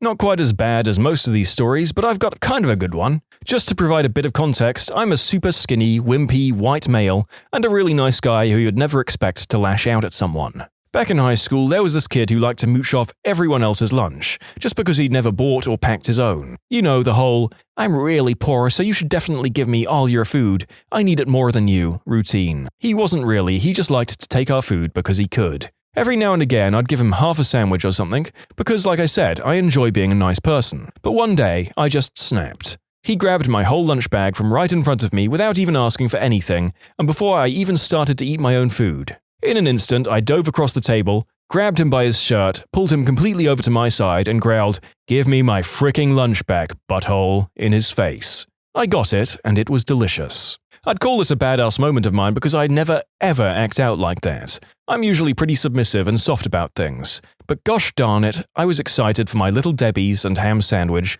and I wasn't going to let some butthole take them from me. All of my friends were totally shocked too. They had no idea I was even capable of sticking up for myself like that. Guess that's one way to keep people from messing with you. Among many of my security jobs, I've worked loss prevention for 2 major retailers. For those wondering, loss prevention is essentially catching shoplifters. Eventually, you just kind of know who to watch and who not to. One day, my partner, a female, and I started to watch this guy. Early 20s, overly muscled and spray-tanned, with a Guido Jersey Shore haircut and a muscle shirt. He is, of course, looking at other muscle shirts in the store. We see him select 5 shirts, go into the fitting room. Long story short, we know that he steals 8 of those shirts eventually, and me and my co-workers are with him acting as an arguing couple the whole time. He eventually goes to leave the store, which is when we can stop him. So we get in front of him at the doors, identify ourselves, and ask him to come with us. Now, I normally slouch a lot, but I'm 6'4". So the kid gets in my face, saying he didn't do anything, and if I don't move, he's going to kick my butt. So all I did was stare at him and say, "Make a decision about what you're going to do, and we'll go from there." Totally calm, with a straight face. He kind of blinked and got a weird look in his eye and asked me, "What?" So I repeated myself. I said, "Make a decision about what you're going to do, and we'll go from there." He kind of sat there for a few seconds and leaned back a bit and started catcalling my female co-worker instead. At that point, I snapped my fingers and told him to pay attention to me. After that, we placed him in handcuffs and led him to the office for processing. Since then, I've used that line multiple times at other LP, security jobs, and even at bars. The only time anyone has ever done anything after that was a patient from a mental hospital I worked at who was schizophrenic, and at that point, it didn't matter what I said. 60% of the time, it works every time.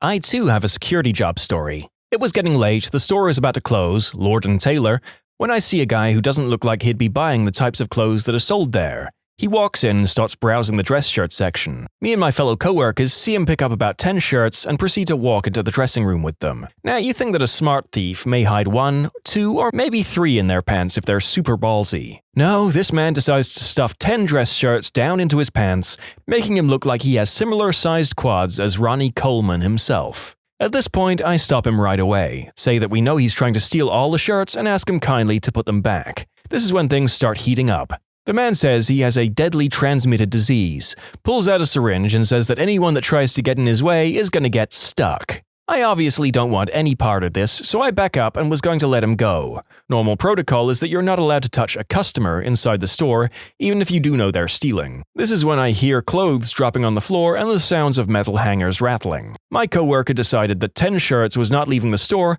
and he was going to stop this man. Out of left field, I see a metal bar come slamming into this man with the force of 100 men. He gets knocked unconscious, cops are called, the man gets arrested, and all was made right in the world. I wasn't really bad, but my coworker surely was. If your coworker did that to stop him from sticking someone with a needle, then he's pretty cool. If he did it to prevent a theft, then he's a fricking moron. I'm inclined to agree with that final commenter. I love a good defeat the bad guy story, but endangering yourself and your retail coworker like that to save some shirts isn't worth it. I was in downtown Houston skating around with some friends when I told them I had to stop and pee. So I walked into a narrow alley and started peeing. I didn't see these 2 girls just smoking cigarettes, staring at my dong. So I looked at them and smiled. Right as I finished up, a couple of D-bags came up and just started talking crap to them. Typical wanna frick you, got a pretty mouth, dumb craps. So I started to walk over and break that crap up when a guy looks at me and says, "What the frick do you think you're gonna do, B-word?" So I just started talking in a low voice in German, just repeating lyrics from Rammstein, making it sound like a threatening sentence instead of a song. Then they freaked out because I'm a tall, fairly muscular motherfricker. They left and the girls said thanks and asked me what I said, and I told them, I don't know, and I left. I was with some guys and we were all drunk. We walked out of a bad greasy spoon at 3 a.m. and ran into some guys walking into the restaurant, also drunk. I was the last in my group and I accidentally rubbed shoulders with the first guy in that group. Immediately, he starts talking crap, but I just ignore him and keep walking to the parking lot. I'm about halfway to my car when he says something that particularly offends me, because it was targeted at one of the girls with us. I turn around and seconds later, we're in the middle of a blank spot in the parking lot with our friends off to the sides. Eye to eye, he finally realizes that I'm a pretty big guy. We have a tense silence for a few seconds, then under my breath I quietly say, "You're gonna say, frick this guy, he ain't worth it. You're gonna turn around, walk away, and rejoin your friends. And you're gonna do that because if you don't, you won't need to eat, because I'm gonna feed you your frickin' shoes." About 5 seconds passed before he said, "Oh, frick this guy, he ain't worth it," and rejoined his friends. Probably more of a D-bag thing than a badass thing, but oh well. I used to work at Starbucks in the city where a lot of trust fund kids like to hang out and act homeless. There was always a group of them who stood out the front of the store, and that was next to Starbucks, yelling at people and usually playing hacky sack with each other. They made it a habit of yelling at anyone who walked through their game, threatening them. Bunch of bullcrap. I was going to my shift one day, and I was in a rotten mood. There they were, playing that game in the middle of the sidewalk, blocking everyone. I walked right through them, interrupted the game, and they started to call me out. I kept walking until I felt the hacky sack hit me in the back. I picked it up and threw it on the roof of the Starbucks and walked into work. I work at a bar as a bouncer. I don't look like the biggest guy, but I do strength training regularly. I deal with buttholes on a nightly basis. One in particular caught my eye when he was literally screaming at his girlfriend inside my bar. I walked up to him and let him know that if he did that again, he would be picking garbage from his teeth. Him being drunk, he didn't listen, and as I'm clearing out the bar at bar close, I see him again across the bar near the front door, near the trash can filled with random bar crap and bottles. He yells at her again, reaches back and slaps her. She goes to the floor. I crushed a path through the patrons and he didn't see me coming. One punch KO'd him and he landed headfirst in the trash can. I then proceeded to put the rest of him in it, picked his girlfriend up off the floor and contacted the police. They laughed upon arriving at him still being in the trash can. What is the worst second-hand embarrassment you've had to suffer through? I was in a class with about 50 other people when this really nice quiet guy stood up and started to play Gangnam Style out of his phone and started doing the dance with a wide grin on his face. Nobody laughed, so he sat down after about 10 seconds of singing and dancing, and the lecturer proceeded to carry on with the lecture. Gangnam Style, frickin' hell. That brings me back to some bad memories. I worked in the ad industry, and every company suddenly wants to be in and go viral with Gangnam Style. A few good months after it hit its peak, those hours pleading with clients that filming their employees doing the dance was a bad idea, Lord help me. Yeah, he showed up to all the other lectures as usual for the rest of the semester, but just didn't really say anything. He was always quite reserved, so I didn't really notice a change in his behavior. Looking back on it, I do feel sorry for him because I used to listen to that song every day, and maybe I could have offered him a sympathy laugh, but at the time I thought he just looked like a bit of a member. In middle school, a kid decided to don his karate wear and break a brick for a talent show. This intense music starts playing and he comes out, bows his head and hi-ya! Hits the brick. It doesn't break. He tries a couple more times, it remains unperturbed. He stomps off the stage in tears. I'm sure to console him, people told him, "Nobody will remember this in 10 years. It's been more than 10 years. I still remember him as the kid who couldn't break the brick. Stuck on a cruise ship for 3 days after my friend proposed to his girlfriend on the first fricking day, and she said no. The same first night she made out with a random guy in the hot tub.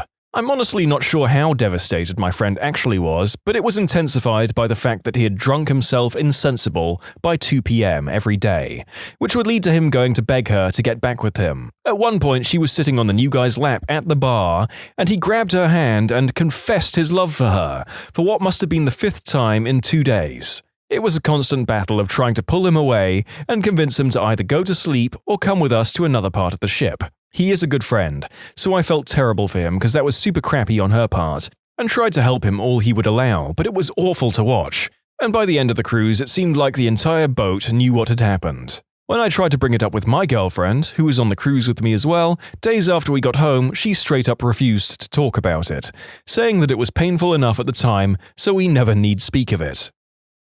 I mean, honestly, it sounds like that was a good relationship to get out of if that's how both parties behaved. Some commenters expanded on this theory below. Was the proposal an attempt to save the relationship? Guys often propose when they feel the person slipping away from them.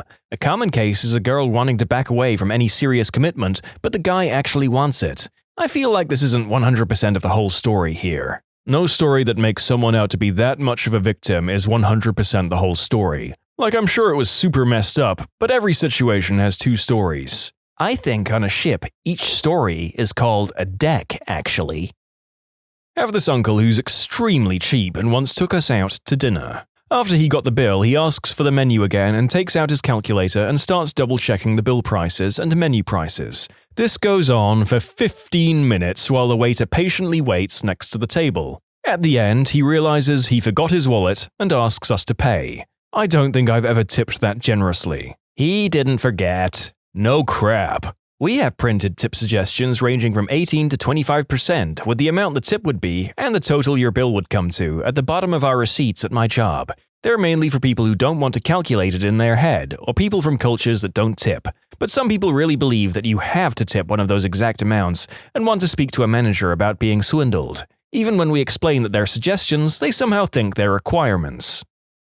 Airline pilot here. The captain and I had a guy from another airline riding in the jump seat between us in the cockpit of a US airline jet. The captain was a bit of a blowhard loudmouth and decided to make a comment when he saw an Air India plane. You know what I hate most about Indian women is the big red dot on their forehead. The jump seater said, "My wife is Indian," and produced a photo from his wallet of his family, including his Indian wife with the bindi on her forehead. The captain only made it worse while he squirmed by asking some crap like, is she from Eastern India or Southern India? Because I'm referring to the ones from… And my mind was cringing so horribly I blanked out on the rest of the conversation. Oh, so he wasn't a racist, just a regular racist.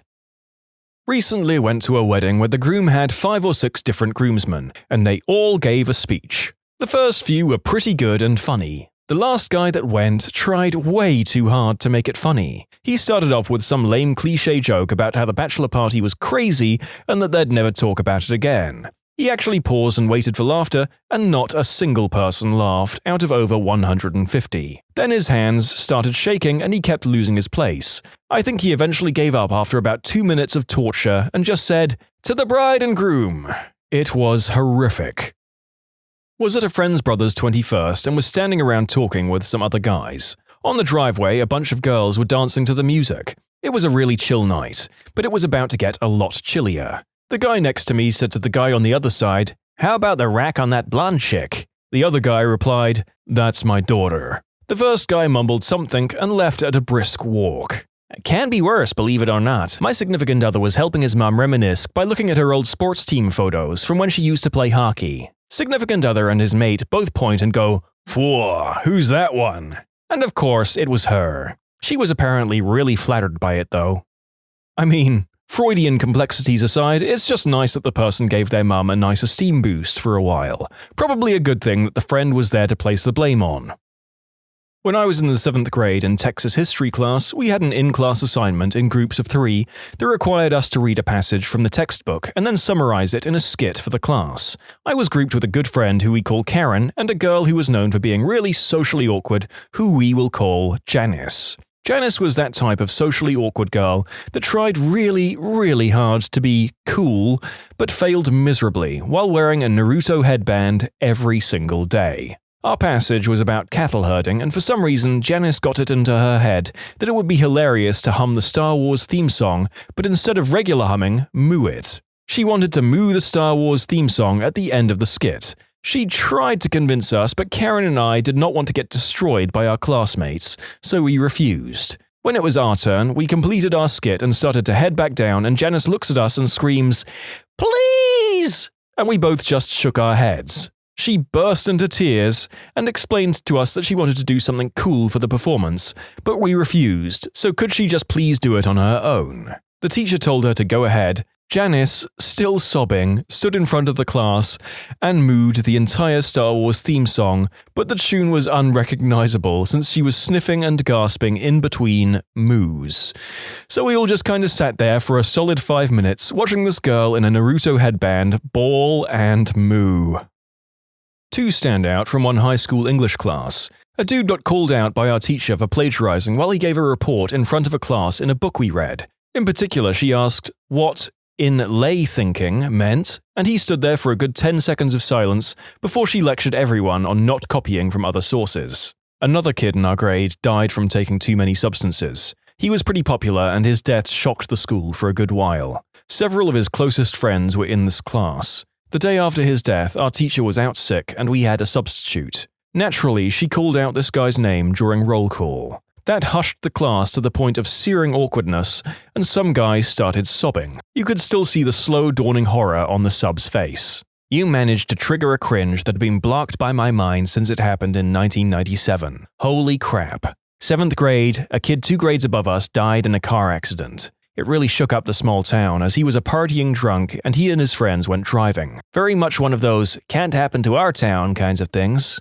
Cue roll call in social studies the day after the funeral. A kid in our grade shared a very common first name with the kid who died. Teacher says, "James?" Before James can even say here, frickin' Isaac yelled out trying to be funny, "How can he be here? He just died!" Absolute silence. I mean, what the frick do you say to that? And in case you haven't cringed into oblivion yet, this was the day that the dead kid's sister, who was in our grade, returned to school. She was going to take more than the week and a half to recuperate, but liked being around friends to help her get through it. My sister was on a first date with some guy she met online, and was nervous, so she had my significant other and I meet up with them. The guy was super braggy about being able to speak German, not knowing that my significant other was raised there and speaks it fluently. So my significant other tries to start a conversation with him in German. The guy apparently only spoke a few words of German and left embarrassed and without any chance of a second date. My significant other still feels a little guilty about it. Ich bin ein zwanghafter Lügner. Watching a friend be punished by their parents. It's so frickin' awkward. Oh my god, when I was 7 or 8 at a friend's house and he said crap while we played Mario Kart and his mum heard from the other room. She pulled him over her knee and started to give him a smacking on the rump. So I immediately tried to leave and the mum said, "Don't worry, he deserves this, you can stay." I was really weirded out and left anyways. As I closed the door behind me, my buddy was giving me a look that I'll never forget.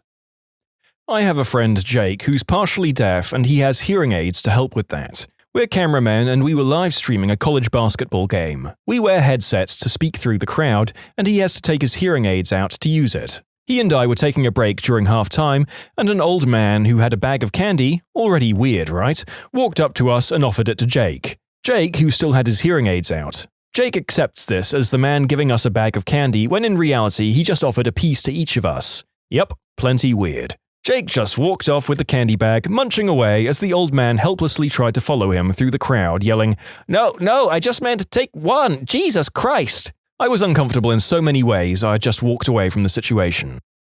Sounds like I need to get a fake hearing aid so I can just grab stuff and go. Actually, no, that would be morally condemnable. Tempting, though. I was on a train going between London and Manchester, UK, and went to use the bathroom. The toilet at the end of the carriage was disabled accessible, so it had a wide curved door that automatically opened at a steady and slow pace. About 20 to 30 seconds to completely uninterruptible retracting in a semicircle to allow wheelchair access to the carriage. If you've travelled on these trains before, you'll know that to close the door, you enter the stall, push a button to close the door, then when it's finished closing, you press another to lock it. Someone had not told this to the lady in the loo. Just as I arrive, another person coming from the other direction pushed the outside button to open the door, and it started its inevitable arc. For at least 30 excruciating seconds, the button pusher, myself, and eventually everyone sitting in the packed commuter carriage behind, who was facing in our direction, got to see the woman bend up from the seat, reach and hop to the other side of the cubicle, and desperately pummel the door, close, and lock buttons inside. Pants around the ankles the whole time, white bottom flashing. At a merciless pace, the door opened fully, contemplated its life, and then closed on the pitiful image within. The button pusher and I looked at each other, said nothing, and went back to our seats. I've seen this happen before. The poor guy got revealed like some crap prize on a game show. You'll never expect what's going to be behind door number 2. It's a guy going number 2. I'm usually the subject of first-hand embarrassment, but this time, a local radio station I listened to hosted some kind of Christmas charity event, where the DJS stood outside some kind of children's charity drive and talked about it to the people giving donations. They'd been playing music in between, asking people their names and talking about how much stuff they'd given, like, "Thanks to Dave from Cityville for the $300. Say hi, Dave." Dave, hi, you're welcome, happy holidays, bye. The cringe begins when a guy named Josh comes in to give some money to the charity. The DJ? Wow, Josh has given us $3,000, the most generous donation of the day. Josh. Yeah, I did. So how much do you have now? DJ. Thanks again, Josh. I think that puts us at 10,000. Josh. No. I mean, after what I gave you, how much do I have? DJ. We have $10,000 in donations. Josh. No, I mean, what number did my donation put you over? At this point, I've gone from confusion to realizing what Josh is trying to get the DJ to say. I'm actually facepalming for him. DJ, well, before you donated, we had about 8,000. Josh, no, that's not what I mean. DJ, I don't quite know what you're getting at, Josh. Josh, get it? Now you have over 9,000! DJ, what? Josh, get it? After what I gave you, you have over 9,000! DJ, yeah, I don't. Like, there's this show called Dragon Ball Z, and the guy in it, he says over 9,000. Oh, right, yeah. Alright then. Basically, a guy donated thousands in charity over the radio to just get the DJ to say, we have over 9,000. I'm pretty sure they didn't get the joke, and he tried to explain it to them. I don't remember a lot of the details or the exact amount, but I'm pretty sure the guy donated in the thousands. Government class senior year. Teacher makes a comment about how we should stay off our phones in class and be careful about the things we send out. Proceeds to pull up a classmate's tweet that says something along the lines of, "This teacher is so dumb, this class freaking sucks." She was on her phone, so she didn't see it pulled up immediately. When the whole class fell silent, she finally looked up and turned bright red. The teacher kind of chuckled and continued on with the lessons. To be fair, that teacher had amazing timing. I always get this when I watch guys hit on girls unsuccessfully. One particularly painful example was a good friend of mine who is not the best when it comes to flirting, and he had just come out of a long-term relationship, so safe to say he was rusty. At any rate, he makes a beeline toward this girl. I try to intervene and assure him it will not work out. She was seeing someone, and her friend told me that my friend, currently making moves towards her, weirded her out a little. I pleaded and pleaded with him to just refrain from doing it, but he was having none of it, as he thought I just wanted to take a stab myself. Anyway, I watched helplessly as he moves towards her, slides up and attempts to hold her hand. She looks mildly scared, so he says to her in a fairly loud voice, "Don't worry, I'll hold you." At this point, I have to look the other way as I'm actually dying of embarrassment for him. She then slowly starts moving away, looking quite fearful, and then briskly walks outside. He comes back over and asks if he should go for her friend instead. Just remembered another story from the same guy around the same time. This time he had managed to pull, and he was cracking onto this girl and she was reciprocating, putting her hands on his leg, giving him the occasional kiss. Anyway, he gets incredibly smashed, and we're walking with a group of friends to another bar. The woman in question is walking behind us with her friend. He says incredibly loudly, "I am so in there, bro. 10 out of 10. Easy." She's obviously well within earshot. We arrive at the next bar, and she comes up to him and says, "Were you talking about me?" I've never seen someone look so on the spot. He stammers some answer about not meaning it like it sounded. At any rate, safe to say, this killed the vibe for a bit. She sort of distances herself from him. Undeterred, he continues to drink and attempts to start up conversations with her. Feeling a little bit freaked out, she asks her friends to leave. Now, they lived about 1 kilometer away from this bar. They all leave. My friend excuses himself about 10 minutes later. We all ask him not to go to this woman's house. He promises not to, and being drunk, we let him go. About 20 minutes later, I get a phone call from one of this girl's friends saying that my friend is drunk in their house, which was their parents' house, and is refusing to leave. Mortified, we had to go and collect him, sort of half-yelling apologies at their house.